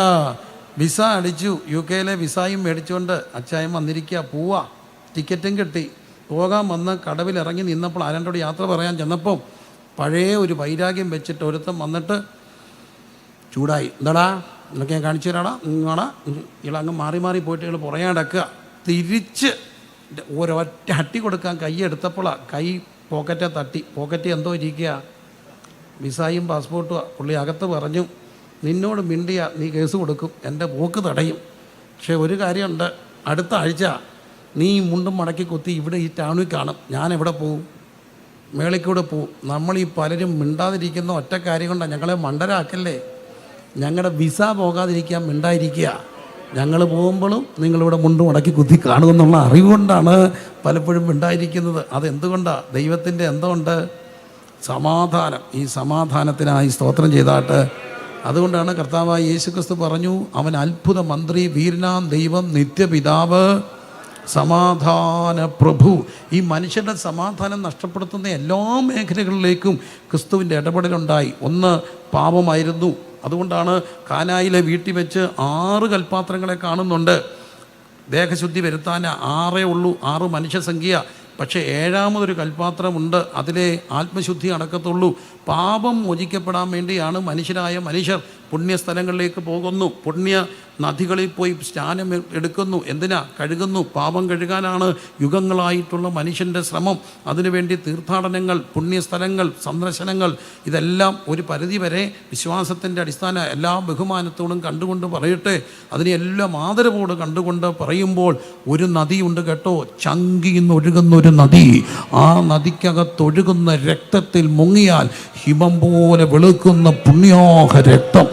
ആ നദിക്കകത്ത് കോടാകോടി ജനങ്ങൾ കഴിഞ്ഞ 2000 വർഷമായി കഴുകിക്കളഞ്ഞു. അവിടെ ആത്മാവിൻ്റെ പാപക്കറകൾ. ഹല്ലേലൂയ! കരമടിച്ച് ദൈവത്തെ സ്തുതിച്ചാട്ട്. Hallelujah, hallelujah, hallelujah. മനുഷ്യൻ്റെ സമാധാനത്തെ കെടുത്തുന്ന പാപം. 2ാമത് മനുഷ്യൻ്റെ സമാധാനത്തെ കെടുത്തുന്നത് ദുരാത്മാക്കളാണ്. അതുകൊണ്ടാണ് യേശുക്രിസ്തു സമാധാന പ്രഭു എന്നറിയപ്പെടുന്നത്.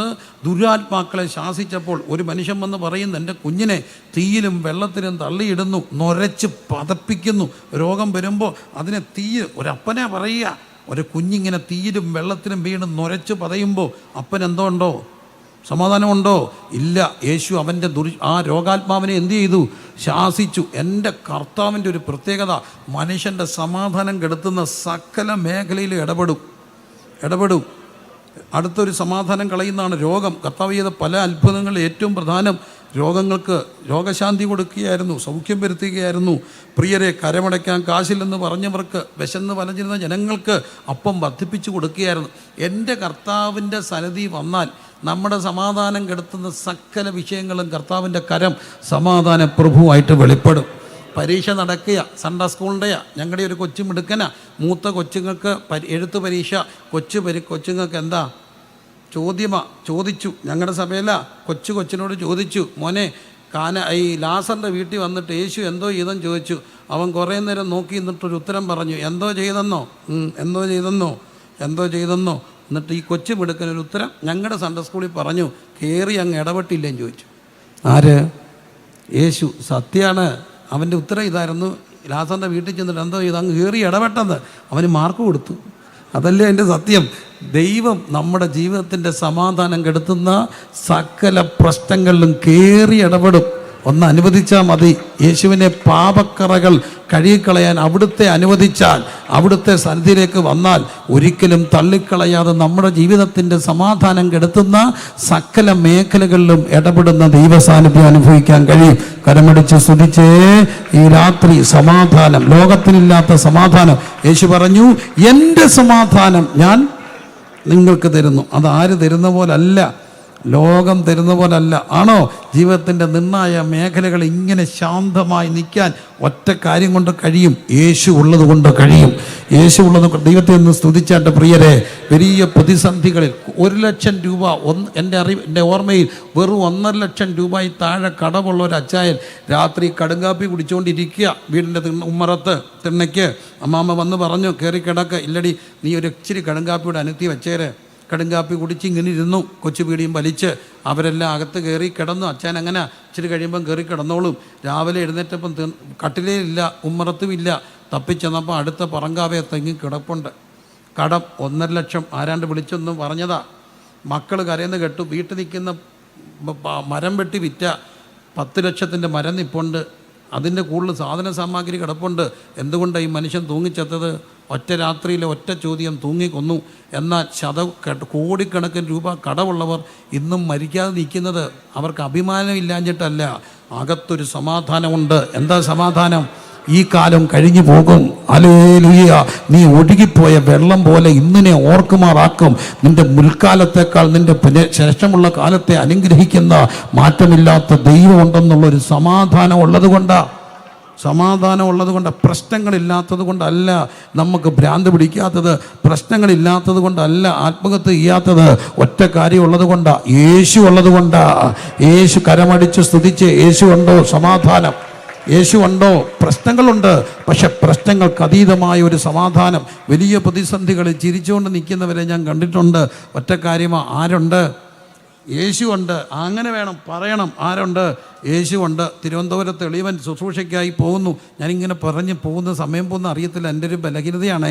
എന്നാലും എന്നെ ഒന്ന് ശ്രദ്ധിച്ചേ എൻ്റെ പൊന്നു പ്രിയരെ.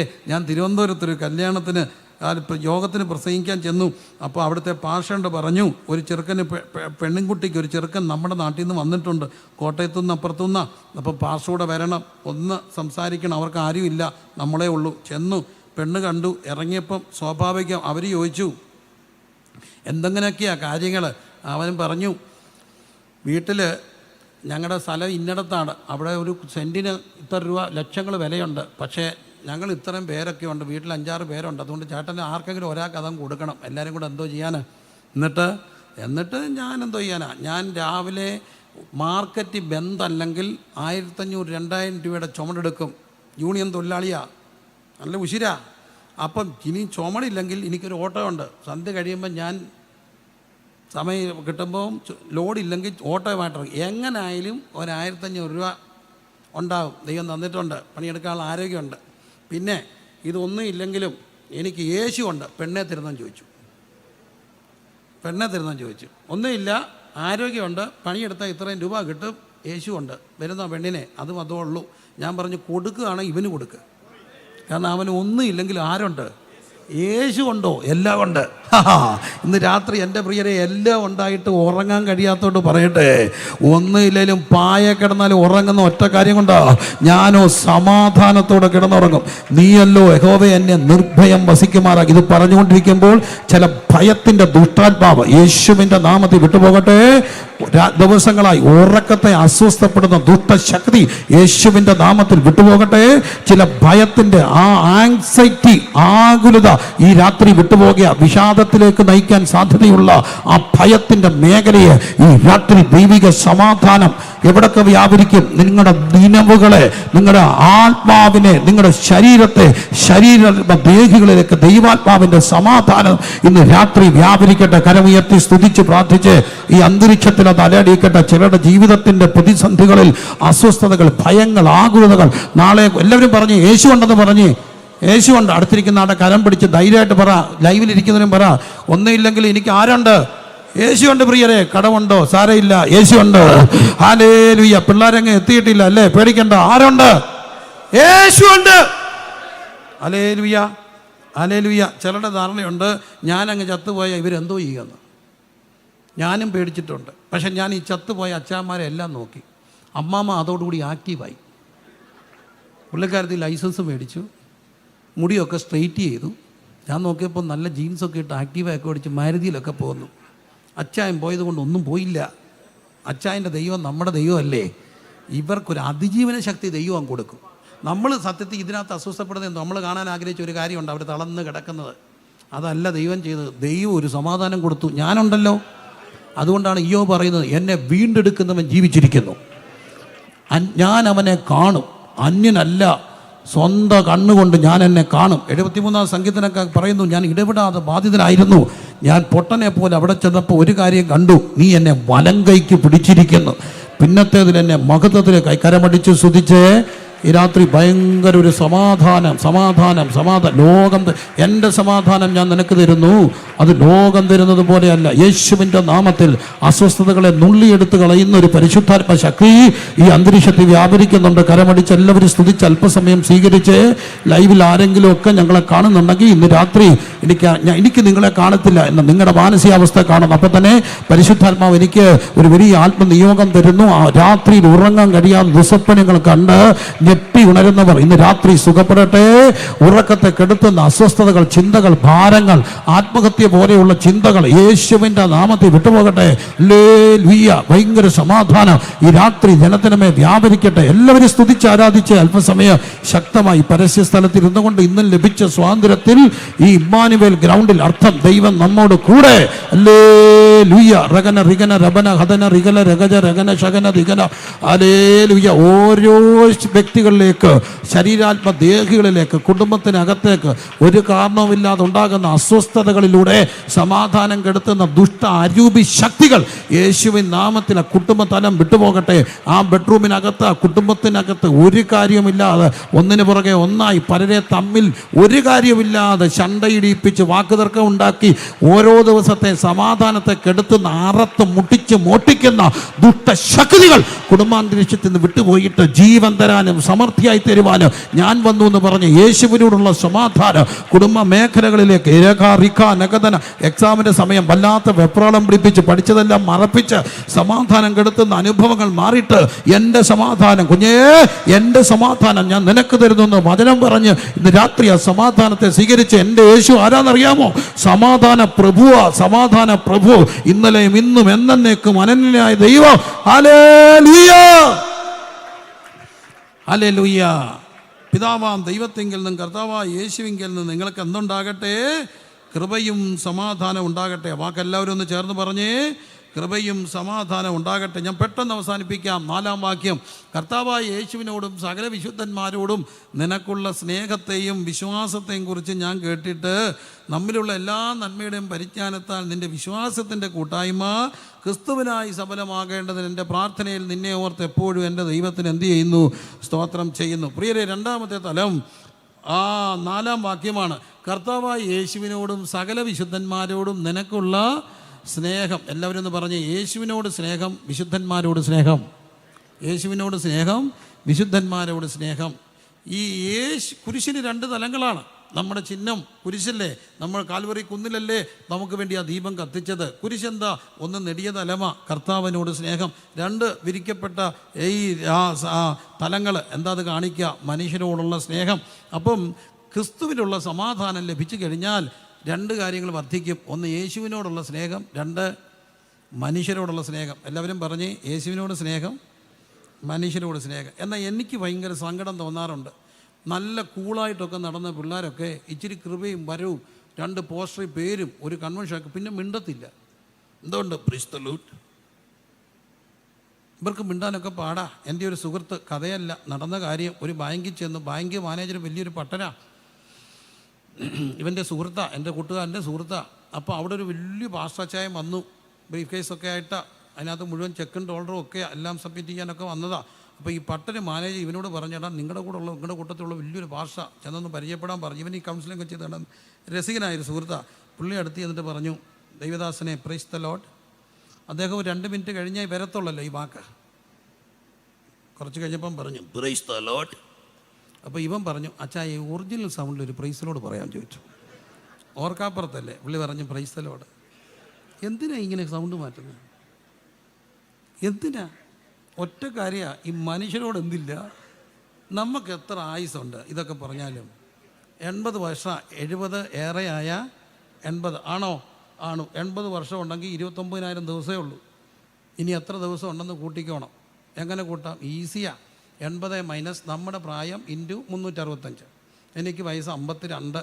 80 മൈനസ് 52, ഇനി 28 ഉള്ളൂ. 80 വരെ പോയാൽ, പക്ഷേ അച്ഛൻ 75 പോയി, അമ്മ 65 പോയി. ഇതെല്ലാം കൂടെ കൂട്ടണേ. നമ്മുടെ പാരമ്പര്യം എല്ലാം കൂടെ കൂട്ടിയാൽ പിന്നെ പോട്ടെ. മാക്സിമം എത്ര? 80. ഞാൻ കൂട്ടിയപ്പോൾ എനിക്കിനി ഒരു 9,000 ദിവസമേ ഉള്ളൂ. 28 ഇൻറ്റു 365, 3 2 6, 3 24, ഇത്രയല്ലേ ഉള്ളൂ. 9,000 ദിവസമുള്ള കട്ടിച്ച്. ഞാൻ ഇടയ്ക്കിടയ്ക്ക് പിണങ്ങുമായിരുന്നു. പിണങ്ങിയാൽ വഴക്കൊന്നും ഉണ്ടാക്കത്തില്ല. എനിക്ക് അസ്വസ്ഥത തോന്നിയാൽ ഞാൻ പോയി സെറ്റ് ചെയ്ത് കിടക്കും. ഒരു ദിവസം ഞാനും ഭാര്യയും കൊണ്ടിരുന്ന ദിവസം കണക്ക് കൂട്ടിയപ്പോൾ ഇത്രയും ദിവസമേ ഉള്ളൂ. അതിനകത്ത് പകുതി ദിവസം കൺവെൻഷൻ ചെല്ലുമ്പോൾ 2 മണി 3 മണി, പിന്നെ തിരക്ക്, അങ്ങനെ ഇടയ്ക്കെല്ലാം പുറത്ത് ഇങ്ങനെ കണക്ക് കൂട്ടൊക്കെ കുഴിഞ്ഞ് ഒരു ദിവസം സെറ്റ് ചെയ്യുമെന്ന് കിടന്നപ്പോൾ അവർ രാത്രി വന്ന് ഉറക്കത്തിൽ തോണ്ടി വിളിച്ചു, ബാ അകത്ത് വന്ന് കിടക്കാം. ഞാൻ പറഞ്ഞു ഇല്ല, ഇവിടെ കിടന്നോളാം. അവളുടെ ചെവി പറഞ്ഞു ഇത്രയും ദിവസമുള്ളൂ, വേണേ വന്ന് കിടക്കാൻ പറഞ്ഞു. പേടിച്ചു പോയി. ഞാൻ ഞെട്ടിപ്പോയി. എനിക്ക് പേടിയായിപ്പോൾ. കാരണം ഇത്രയും ദിവസമല്ലേ ഉള്ളൂ, പിണങ്ങല്ലേ, ഇത്രയും ദിവസമല്ലേ ഉള്ളൂ. ഈ പിണങ്ങി കിടക്കുന്നവരെല്ലാം ഓർത്തോണം, ദൈവത്തോടും മനുഷ്യരോടും സ്നേഹം വേണ്ടേ? ഒരു സഹോദരിയുടെ കഥ ഞങ്ങൾ കഥ പറയും, കഥയല്ല അനുഭവം. പക്ഷേ ഒറ്റ കാര്യം ഉറപ്പ് തരാം, ആരാന്ന് ആർക്കും പിടികിട്ടത്തില്ല. കിട്ടുമോ? ഇല്ല. ഉഗാണ്ടയിൽ നടന്നത് അമേരിക്ക നടന്നതായിട്ട് പറയും, കഥ മാറ്റും, സ്ഥലം മാറ്റും, കഥ പറയും. നന്മയ്ക്ക. എന്നെ ഒരു സഹോദരി വിളിച്ചു, കോവിഡിൻ്റെ മൂർധന്യതയിലാണ്, ഭർത്താവ് ഗൾഫിലാണ്. കേൾക്കണോ? പൈസ അയക്കാൻ താമസിച്ചു. പൈസ അയക്കാൻ താമസിച്ചത് അയക്കാൻ എന്തൊക്കെ ഒത്തില്ല. പക്ഷേ ഇവൾ അസ്വസ്ഥയായി. ഇവളെ പിടപെടാന്ന് വിളിച്ചു, പൈസ അയക്കാൻ താമസിച്ചു. ഒടുവിൽ ഇവൾക്ക് പൈസമായി, പിണക്കായി, കോൾ എടുക്കാതായി. 1-2 ദിവസം പൈസ ഇവിടെ ആവശ്യമാണ്, താമസിച്ചു. ഒടുവിൽ അയാൾ പൈസ അയക്കൂ. പക്ഷേ ഇവൾ ആ വാട്സപ്പ് പോലും തുറന്നു നോക്കിയില്ല. പിണങ്ങി. പിണങ്ങി. രാത്രി ഇങ്ങനെ വിളിക്കാൻ തുടങ്ങി. അവളെന്ത് ചെയ്തു? ഫോൺ സൈലൻ്റ് ആക്കിയിട്ട് ഇങ്ങനെ വെച്ചു. അവൾ ഉറക്കത്തിൽ കാണുക, രാത്രിയിൽ കടന്ന് വിളിക്കുന്നു. വിളിക്കുന്നു. വിളിക്കട്ടെ. രാവിലെ എഴുന്നേറ്റ് നോക്കിയപ്പം 18 മിസ് കോൾ. സന്തോഷം അവൾക്ക്. ഇനിയെങ്കിലും മര്യാദയ്ക്ക്. പിണങ്ങി അവൾ, വാശി കാണിച്ചതാ. ഉച്ചയായപ്പോൾ ഒരു കൂട്ടുകാരൻ വിളിച്ചു, ഇന്നാരാണോ? ആണോ? എന്താ? നിൻ്റെ ഭർത്താവ് ചത്ത് കിടപ്പുണ്ട് മുറിക്കകത്ത്. അറ്റാക്ക് വന്നപ്പം വിളിച്ചാ.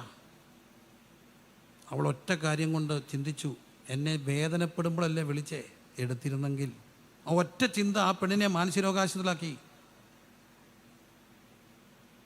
ആ ഒറ്റ ചിന്ത അവൾ ഇന്ന് ആ കുഞ്ഞുങ്ങൾക്ക് അപ്പനില്ല അമ്മയില്ലതാക്കി. അവൾ വിഷാദരോഗിയായി. ഒരു രാത്രിയിലെ പിണക്ക. എന്തോന്ന് പിണക്കം? ഈ മനുഷ്യരോട് സ്നേഹമില്ലാത്ത എന്തോന്ന് ആത്മീയത? ഒരു വ്യക്തി ആരാന്ന് നമ്മൾ അറിയുന്നത് എപ്പോഴാണെന്നറിയാമോ? മരിക്കുമ്പോഴാണ്. അന്നേരം വിട അറിയത്തുള്ളൂ. എനിക്ക് ഒറ്റ പെങ്ങളെ ഉണ്ടായിരുന്നുള്ളൂ, മരിച്ചുപോയി. ഞാൻ ഇന്ന് ഒരേ ഒരു മനുഷ്യനാണ് എന്ന് പറഞ്ഞ സഹോദരന്മാരില്ല, സഹോദരിയില്ല, സ്വന്തം 100 കണക്കിനുണ്ട്. അത് സത്യം. മറ്റൊന്ന്, എന്നാലും ഏച്ചു വെച്ചാൽ എന്തിരിക്കും? മുഴിച്ചിരിക്കും. സത്യമല്ലേ? സത്യ. എൻ്റെ ഏറ്റവും വലിയൊരു സങ്കടമുണ്ട് ഇന്ന്. അവധി എന്ന് പറഞ്ഞാൽ കേൾക്കുന്നതിന് മുമ്പ് എൻ്റെ പെങ്ങൾ വരും, പിള്ളേരെ 4 തട്ടിക്കൊണ്ട് പോകും. അവിടെ അവകാശ അവധിയാണോ? 5 ദിവസമാണെങ്കിലും അവിടെ കൂടാ. പിള്ളേർക്ക് ഇഷ്ടമാണ്. പ്രിയമ്മ എടുത്ത് എന്നോ എല്ലായിടത്തും കൊണ്ടുപോകും, കഴിക്കാൻ കൊണ്ടുപോകും, കളിക്കാൻ കൊണ്ടുപോകും. അവൾക്ക് വയ്യായെങ്കിലും പിള്ളേരെന്ന് പറഞ്ഞാൽ അവൾക്ക് ജീവനാ. ബീച്ചിൽ കൊണ്ടുപോകും, അവിടെ കൊണ്ടുപോകും. ഇന്ന് ഞാൻ അവധി ഇട്ടാൽ എവിടെ വിടും? എൻ്റെ കൂടെ 10,000 വിശ്വാസിയുണ്ട്. അവധിക്ക് എൻ്റെ പിള്ളേരെ കൊണ്ട് വിടാനൊക്കെ ഒക്കൂ? ഇല്ല. ഞാൻ എവിടെ വിടും? എനിക്കിന്ന് പാതിരാത്രിക്ക് ഒന്ന് പോകണമെന്നുണ്ടെങ്കിൽ ഞാൻ എവിടെ പോകും? പ്രിയരെ, പോകുമ്പോഴേ വില അറിയത്തുള്ളൂ. മനുഷ്യരൊക്കെ പിണങ്ങി ജീവിക്കുക. എന്തിന്? അച്ചായൻ പറയുക, ചേട്ടനുമായിട്ട് കേസാ. എന്താണെന്നറിയാമോ? വസ്തു വീതം വെച്ചു, ഈക്കല. പക്ഷേ അനിയൻ്റെ വസ്തുവിനകത്ത് തേക്കെണ്ണം കൂടുതലുണ്ടെന്ന്. അതിന് കേസ് കൊടുത്തേക്കുക. ഞാൻ ഈ ചേട്ടായിയോട് സംസാരിച്ചു. ചേട്ടായി വിട്ടുകള, സിവിൽ കേസാ, എത്ര നാളെടുക്കും? ഈ ചേട്ടൻ എന്നോട് പറഞ്ഞാൽ അറിയാമോ? നീളട്ട് കേസ്. ഞാൻ ചോദിച്ചാൽ അതെന്നാ? അപ്പോഴത്തേന് തേക്കിന് വണ്ണം കൂടുമല്ലോ. എങ്ങോട്ട് കൊണ്ടുപോവാ? കൂടപ്പുറപ്പിനോട് കേസ് പറഞ്ഞ് മേടിച്ചിട്ട് എങ്ങോട്ട് പോവാ? പാടത്തിലെ നഗ്നനായി ഞാൻ ലോകത്തിൽ വന്നു, നഗ്നനായി പോകും. ലോകത്തിൽ എനിക്കില്ല ഒന്നും കൊണ്ടുപോകാൻ. ആർക്ക് വേണ്ടി? പക്ഷേ ഞാൻ മറ്റൊരു വീട്ടിൽ കണ്ടു കേട്ടോ, പാവം പിടിച്ചവനാ. അനിയനെ കുടുംബം കൊടുക്കണ്ടേ? അനിയന് കുടുംബം കൊടുക്കാൻ അപ്പം തുടങ്ങിയപ്പോൾ ഈ അനിയൻ വന്ന് പറയുന്നു, അപ്പൻ എന്തോ മണ്ടതര കാണിക്കുന്നേ, എന്തോടാ? നിനക്കല്ലേ കുടുംബം, നീയല്ലേ ഇളയത്? ആണു. അതുകൊണ്ട് ഇവന് മൂത്തതാ, ഇവന് വയ്യ, അവന് 2 പെൺപിള്ളേരാ, അവനിനി എങ്ങനെ വീട് വെക്കും? നീ എങ്ങനെ വെക്കും? അത് ഞാൻ എങ്ങനെയെങ്കിലും വെച്ചോളാം, എനിക്ക് ആരോഗ്യമുണ്ട്. കൊടുക്കെന്ന് പറഞ്ഞ് ചേട്ടന് കുടുംബം കൊടുത്തിട്ട് ഒന്നും ഇല്ലാത്തവനായി അവൻ്റെ ഓട്ടോയെ കയറി പിള്ളേരെ കെട്ടി ഇറങ്ങുമ്പോൾ അവൻ്റെ മുഖത്തോട്ട് നോക്കിയ രാജാവിൻ്റെ കലയാ. വഴക്ക്, പിണക്കം. എന്തിന്? ചത്തുപോകുന്നതിന് മുമ്പ് ഇണങ്ങിക്കോണം. എഴുതി വെച്ച് മരിക്കുന്ന ഞാൻ കണ്ടിട്ടുണ്ട്. 15 വർഷമായിട്ട് ഭാര്യയും ഭർത്താവും മിണ്ടത്തില്ല, എഴുതി വെക്കും. ഇത്ര ഉപ്പ്, ഇത്ര കടല. പിള്ളേർ കല്യാണം ഇതിനിടയ്ക്ക് നടത്തിയപ്പോഴും എഴുതിയായിരുന്നു. നിനക്ക് ഇഷ്ടപ്പെട്ടോ? എനിക്കിഷ്ടപ്പെട്ടു. ചത്ത് കഴിഞ്ഞപ്പോഴാണ് ഇപ്പം വിവരം അറിയുന്നത്. അതുകൊണ്ട് ഒറ്റ രാത്രി പിണങ്ങിയേക്കരുത്. ഉറക്കത്തിൽ ചത്തുപോയാൽ ഗതികേട്ടാ, ഭ്രാന്ത് പിടിക്കും. ആണ് ഇപ്പോഴാണ് ഓർത്തല്ലേ?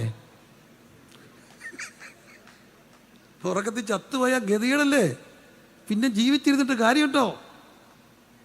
അതുകൊണ്ട് ഒറ്റ ദിവസവും പിണങ്ങരുത്. സ്വോത്രം ചെയ്തേ, കര ഉയർത്തി പിടിച്ച് പ്രാർത്ഥിച്ചേ. യേശുവിനോട് സ്നേഹമുണ്ടോ? എല്ലാവരോടും സ്നേഹം ഉണ്ടാകും. വിശുദ്ധന്മാരെ സ്നേഹിക്കണം, സഹവിശ്വാസികളെ സ്നേഹിക്കണം. അല്ലാത്ത ഒരുത്തനും യേശുവിനോട് സ്നേഹമില്ല. Hallelujah, hallelujah. ആരോടും കയ്പായിട്ടിരിക്കരുത്, ആരോടും പിണങ്ങരുത്. കർത്താവായ യേശുവിനോടും സകല വിശുദ്ധന്മാരോടും നിനക്കുള്ള സ്നേഹമുള്ളിടത്ത് എന്തോ കാണുമെന്നറിയാം, വിശ്വാസം ഉണ്ടാവും. ഇന്ന് മനുഷ്യരുടെ ഒരു പ്രശ്നം, എല്ലാവരും എനിക്കിട്ട് പാരയാന്നാ. എൻ്റെ പാസ്റ്ററേ അവരെനിക്കിട്ട് എന്തോ വെക്കുക, പാര വെക്കുക. നമുക്ക് അവർ പാരയാന്ന് തോന്നുന്ന ഒറ്റ കാര്യം കൊണ്ടാണ്, നമ്മൾ ഊരാപ്പാരയാ. അതുകൊണ്ടാണ് ഈ പാരയാന്ന് തോന്നുന്നത്. ഇനി വേറൊരു പ്രശ്നമുണ്ട്, എന്താണെന്നറിയാമോ? കൂടോത്രമാണ്. കൂടോത്രം. അവർ കൂടോത്രം. ഇത് കേൾക്കുമ്പോഴത്തേന് നമ്മൾ കുറേ പേര് അഴിക്കാനും. എൻ്റെ പൊന്നു പ്രിയരെ, അങ്ങനെയൊന്നും കൂടോത്രം ചെയ്യത്തില്ല. എന്തുകൊണ്ടാണെന്നറിയാം? ലോക്കൽ കൂടോത്രക്കാരൻ 5000 രൂപ മിനിമം കൊടുക്കണം. ഫ്രീ ആയിട്ട് കൂടോത്രം ചെയ്യുന്ന ഒരാളെ കൊണ്ട് കാണിക്കാം. നല്ല കൂടോത്രക്കാരനാണെങ്കിൽ 50,000 രൂപ തൊട്ട് 1,00,000 രൂപ വരെ റേറ്റാ. ഇത്ര പേരാണെന്നറിയാം കൂടോത്രത്തിനിൽ. അല്ല, ഇവരത്രയും കാശ് നിങ്ങൾക്ക് മുടക്കുമോ? ഇത്രയും കാശ് നിങ്ങൾക്കിട്ട് മുടക്കുമോ? എനിക്ക് തോന്നുന്നില്ല മുടക്കുമോ. അതുകൊണ്ട് എത്ര കിലോ ഇറച്ചി അവർക്ക് മേടിക്കാം. അവരൊന്നും അങ്ങനെ ഇനി അഥവാ കൂടോത്രം ചെയ്താൽ എന്തോ പറ്റൂ? എൻ്റെ കൈകൊണ്ട് ഈ കൈകൊണ്ട് വാരിയ കൂടോത്രത്തിന് കയ്യും കണക്കില്ല. ഞാനിപ്പം വാരി നിർത്തി.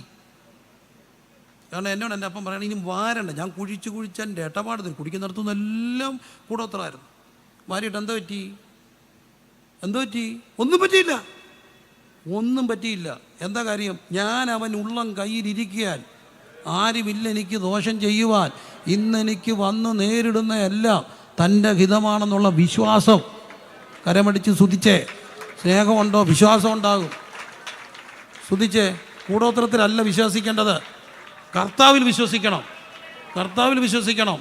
ഹല്ലേലൂയ. കൂടോത്രം ഇല്ലെന്നോ കൂടോത്രത്തിൻ്റെ ബന്ധനങ്ങളില്ലെന്നോ ഒന്നും ഞാൻ പറയുന്നില്ല. ഞാൻ പറഞ്ഞ ഇതൊന്നും ഇല്ലെന്നുള്ള ഒരു വിശ്വാസത്തിൽ പറയല്ല. ഇതെല്ലാം ഉണ്ടായിക്കോട്ടെ. അപ്പോഴും അതിനപ്പുറത്തൊരാളുണ്ട്. യേശുവിലുള്ള വിശ്വാസമുണ്ട്. സ്തുതിച്ചേ. പഴയ ഹോളുകളെല്ലാം തപ്പിച്ചെല്ലണം. പഴയ പല ഹോളുകളും വില കുറച്ച് കിട്ടിയത് വേണ്ടാത്ത സ്ഥലത്തായിരുന്നു. പേടിയായിരുന്നു. ശാപം കിട്ടിയ സ്ഥലം, അങ്ങനത്തെ പ്രേതമുണ്ടെന്ന് പറഞ്ഞ സ്ഥലം, അതൊക്കെ ഈസി ആയിട്ട് മേടിച്ചത്. വില കുറച്ച് കിട്ടി. അങ്ങനെ എവിടെ സ്ഥലമുണ്ടോ കിട്ടിക്കണം. ഞാൻ എത്ര മച്ച് പൊളിച്ചിട്ടുണ്ടെന്ന് അറിയാമോ? കാരണം പൊളിക്കാൻ പേടിയാ. പാസ്റ്റർ പൊളിക്കാം. പിന്നെ കാരണം അതിനകത്ത് പൊളിച്ചാൽ കൈ പോകുന്നാണ് പറയുന്നത്. എന്തോന്ന് പോകുന്നു? ഒന്നും പോകത്തില്ല. എന്താ? എൻ്റെ കൂടെ ആരുണ്ട്? യേശു.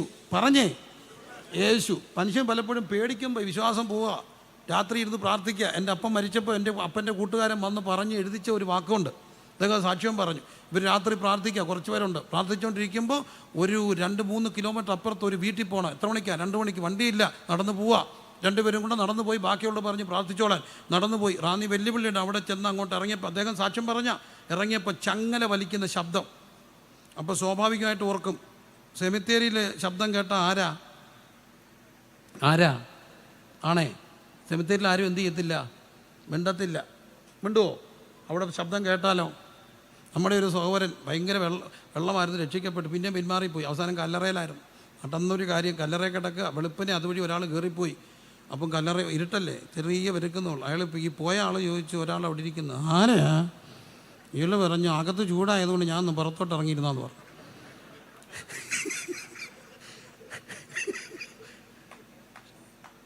ആ പുള്ളി ഫ്ലാറ്റായി.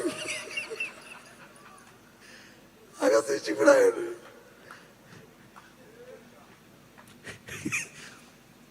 അവിടെ ശബ്ദം. ഇവർ രണ്ടും കൂടി ഇരുന്ന് ശാസിച്ചു, പൽസിച്ചു. ആ വീട്ടിൽ ചെന്നപ്പോൾ 103 ഡിഗ്രി പനിയായിട്ടൊരു കുഞ്ഞിങ്ങനെ ഫിറ്റ്സ് പോലെ വരിക.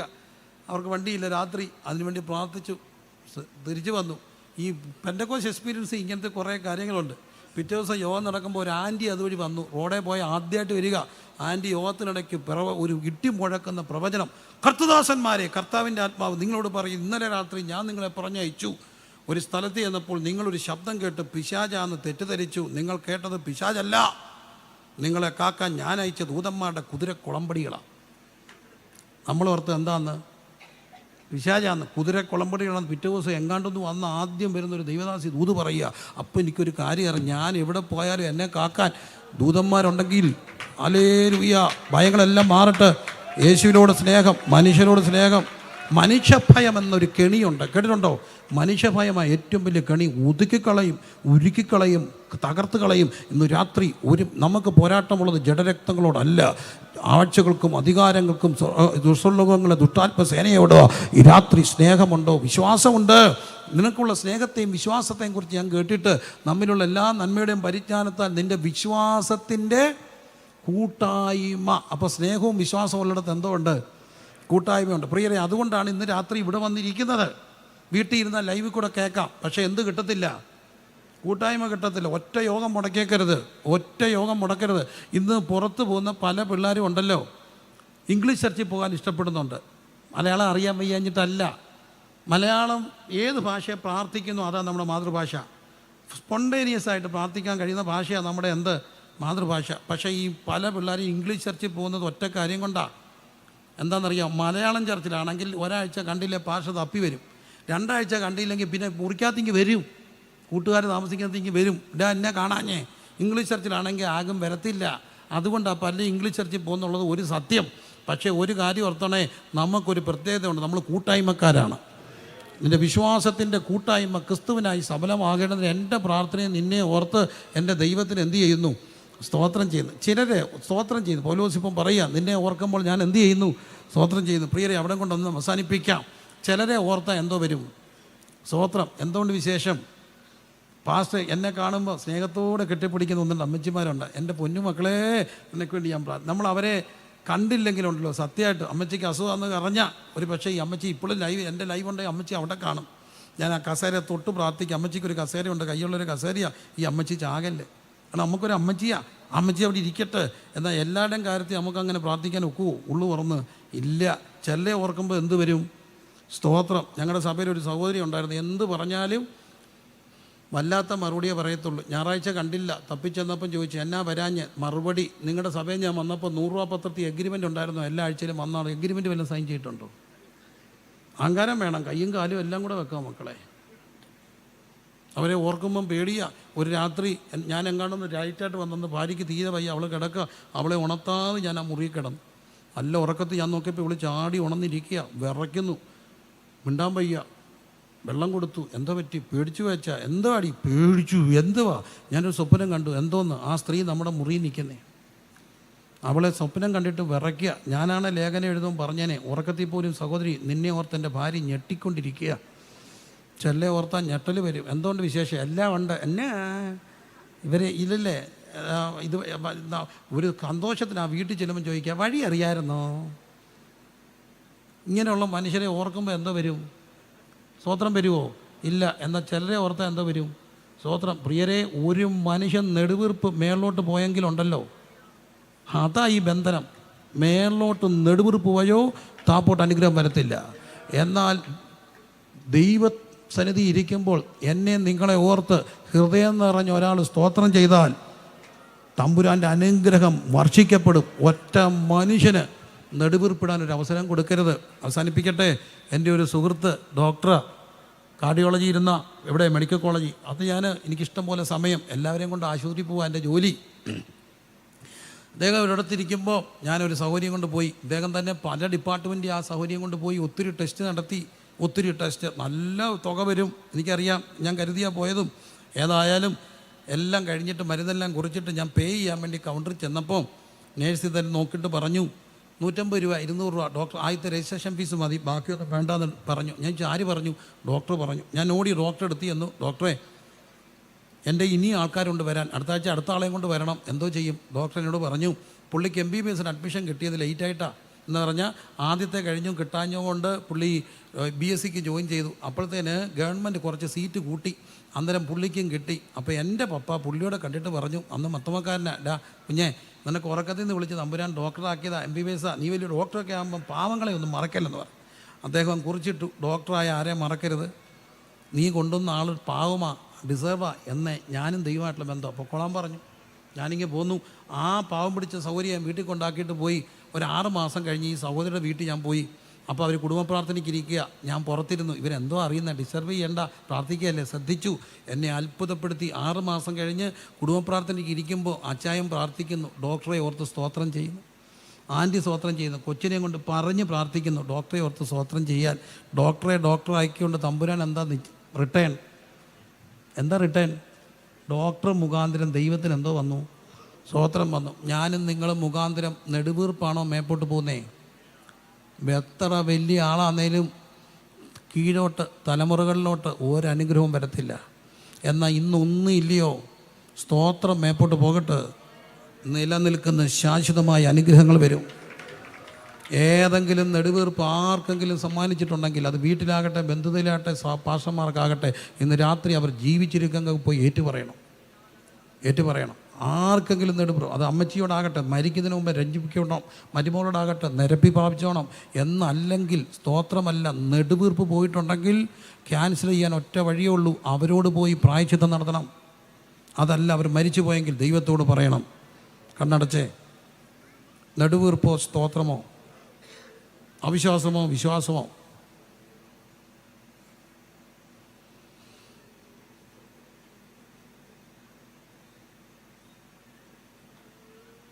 ചെറിയ കാര്യങ്ങളായി നെടുവീർപ്പ് ഉയരുന്നത്. ഒരു പെൺകുട്ടി വരിക, മിടുക്കി പെൺകുട്ടിയാ, ഒരു പ്രായമുള്ള ദൈവദാസൻ നിൽക്കുക.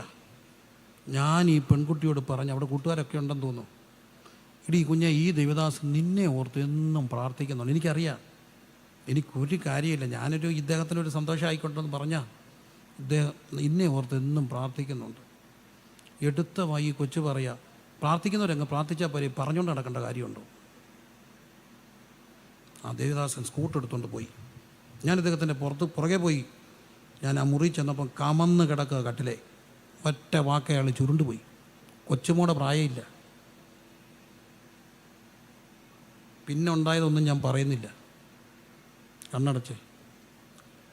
പിന്നെ കുഞ്ഞിൻ്റെ ജീവിതത്തിൽ ഞാൻ പറയുന്നില്ല, നെടുവീർപ്പ് പൊങ്ങരുത്, ഒറ്റ മനുഷ്യന് നെടുവീർപ്പ് കൊടുക്കരുത്. ഈ കത്തുദാസന്മാരോടൊക്കെ കയറി ചൂടായിട്ട് പോകുമ്പോഴുണ്ടല്ലോ, അവർ മിണ്ടത്തില്ല. അവർ മിണ്ടിപ്പോയാൽ പിന്നെ അവർക്ക് പറഞ്ഞിട്ട് കാര്യമില്ലല്ലോ. അവരുടെ മക്കളാരെങ്കിലും വന്നാൽ നമ്മൾ പറയും മിണ്ടണം. മണ്ടരായതുകൊണ്ടല്ല, പക്ഷെ പോയി കിടന്ന് ഇടുന്ന നെടുവീർപ്പ് ഞാൻ കണ്ടിട്ടുണ്ട്, ആഫ്റ്റർ എഫക്റ്റും കണ്ടിട്ടുണ്ട്. ഇതെല്ലാം കുറേ കണ്ടു. പ്രായം കുറവാണെങ്കിലും ഒത്തിരി കണ്ടു. കണ്ണടച്ചേ. ഞാൻ കേട്ടിട്ടുള്ള ഒരു സംഭവമുണ്ട്. ഭയപ്പെടുത്താൻ നിൽക്കുകയല്ല കേട്ടോ, ഞാൻ സമാധാനം പറയല്ലേ. എങ്കിലും ദൈവവചനത്തിന് മുമ്പിൽ ചെറിയ അസ്വസ്ഥത വേണ്ടേ? കംഫർട്ടിങ് അല്ല കേട്ടോ ദൈവവചനം, ഡിസ്റ്റർബ് ചെയ്യണം. എൻ്റെ ഒരു പ്രിയ സുഹൃത്ത്, അദ്ദേഹത്തിൻ്റെ ഫാദർ അച്ഛൻ പറഞ്ഞൊരു സംഭവമാണ്. അച്ഛൻ ശുശ്രൂഷിക്കുന്ന ആ പട്ടത്തെ സഭയിലെ എപ്പിസ്കോപ്പൽ ചർച്ച മാമോദീസ അച്ഛൻ പറഞ്ഞൊരു സംഭവമാണ്. അദ്ദേഹം നിൽക്കുന്ന പള്ളിയൊക്കെ ഇടവകയുമായിട്ടോ എന്തോ ബന്ധപ്പെട്ട ഒരു സംഭവം. അപ്പോൾ രണ്ട് വീട്ടുകാർ തമ്മിലുള്ള പ്രശ്നത്തിൻ്റെ ഭാഗമായിട്ട് ഒരു രാത്രിയിൽ ഏതോ മാമോദീസ നടക്കേണ്ട സമയത്ത് മറ്റേ വീട്ടുകാരാരാണ്ട് രാത്രി ഇറങ്ങിയിട്ട് ഈ മാമോദീസ തട്ടിലിൽ വെളിക്കിറങ്ങി. അതോടുകൂടി മാമോദീസ മുടങ്ങി. നമ്മൾ ശിശാനത്തിൽ വിശ്വസിക്കുന്നില്ല കോട്ട, പക്ഷേ പിന്നെ ആരും ആ കഴുകിക്കളഞ്ഞെങ്കിലും ആ പള്ളിയിൽ മാമോദീസ മുക്കാതായി. അന്നുണ്ടായിരുന്ന തിരുമേനി താപസ ശ്രേഷ്ഠന അങ്ങനെയുള്ള തിരുമേനിമാരുണ്ടായിരുന്നു, ഭയങ്കര താപസരുണ്ടായിരുന്നു. ഭക്തനും താപസനുമായി ആ മനുഷ്യൻ വന്നിട്ട് ആൾക്കാരെ എല്ലാം വിളിച്ചു കൂട്ടി സ്വന്തം കൈകൊണ്ട് ഈ മാമോദീസ തൊട്ടിൽ കഴുകിയിട്ട് അതിനകത്ത് വെള്ളം ഒഴിച്ചു വെച്ചു. എന്നിട്ട് വെള്ളം കോരി കുടിച്ചു. മുട്ടയെ കുത്തി ഇന്ന് വെള്ളം കോരി കുടിച്ചു. അതിൽ പിന്നാണ് മാമോദീസ പള്ളി ചെയ്യാൻ തുടങ്ങി. ഞാൻ കേട്ട സംഭവം, വർഷങ്ങളായിട്ടും ആ വീട്ടിൽ ആർക്കെങ്കിലും മലദ്വാരത്തിൽ ക്യാൻസർ കാണും. നെടുവീർപ്പാ. മുട്ടുകുത്തി ഇന്ന് കൈ കഴുകി ഈ തിരുമേനി വെള്ളം കോരി കുടിച്ചപ്പോഴേ, പ്രിയരെ, ഒറ്റ ജീവിതമേ ഉള്ളൂ, ഒന്നുകൂടില്ല, പരീക്ഷിക്കാനൊക്കത്തില്ല. എന്നെ ഓർത്ത് സ്തോത്രം ചെയ്യുന്ന നിലവാരത്തിൽ ഒന്നും വിനയപ്പെടാൻ, സ്നേഹിച്ചൊന്ന് സമ്പുഷ്ടമാകാൻ. എന്നിട്ടോ പോകുമ്പം പറയണം. 33കാരനാണ് എൻ്റെ ഗുരു, വെറും 33 വയസ്സുള്ളായിരുന്നു. പക്ഷെ പോകാൻ നേരത്ത് പറഞ്ഞ എന്താണെന്നറിയാമോ? ടെറ്റലസ്റ്റായി. ആരോടും പിണക്കിയില്ല, ആരോടും വഴക്കുണ്ടാക്കില്ല. പിതാവേ ക്ഷമിക്കണമേ, ടെറ്റലസ്റ്റായി. പ്രായം 33. അതാ എൻ്റെ ഗുരു.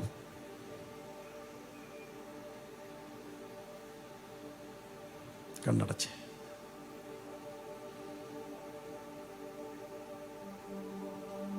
കുഞ്ഞുമക്കളെ, അപ്പൻ്റെ അമ്മയുടെ നെടുവീർപ്പുണ്ടോ? ദേഷ്യം വരുമ്പോൾ തള്ളേന്നൊക്കെ പറഞ്ഞ് ചാടി ചെന്നിട്ടുണ്ടെങ്കിൽ ആ തള്ളയുടെ കാല് പിടിച്ച് മാപ്പ് പറഞ്ഞോണം മരിച്ചു പോകുന്നതിന് മുമ്പ്.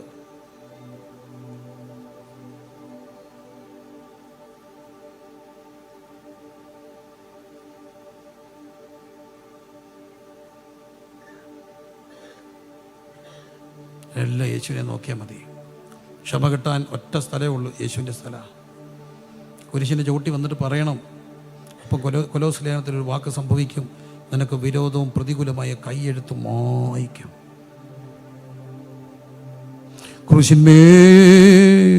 ക്രൂശിന്മേൽ കാണുന്ന ആരിധ പ്രാണനാഥൻ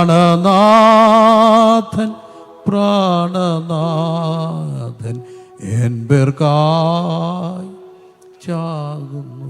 പാപത്തെ സമാധാനം നഷ്ടപ്പെടുത്തുന്ന എല്ലാ പാപത്തോടും വിട പറഞ്ഞേ, രഹസ്യ പാപങ്ങളോട് വിട പറഞ്ഞേ. പോകുമോ പാപത്തെ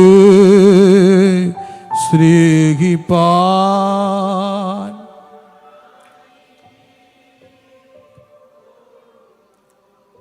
ദൈവത്തെ പൈതലാ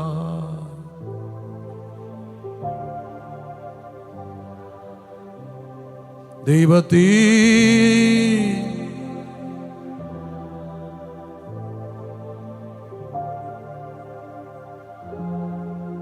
പിതാവെ പ്രാർത്ഥിക്കുന്നു, സഹായിച്ചോണേ.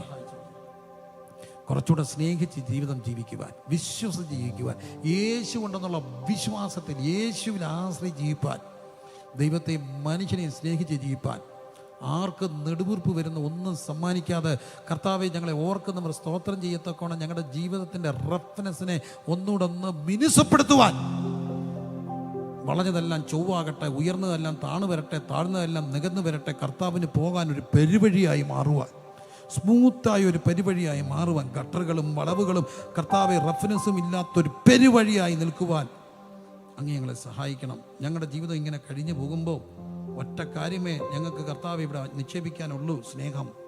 സ്നേഹിച്ച് ജീവിച്ച് അങ്ങയിൽ മറയുവാൻ, സ്നേഹമാം നിന്നിൽ നിന്ന് ഞങ്ങൾക്ക് കഴിയണമേ. യേശുവിൻ നാമത്തിൽ തന്നെ.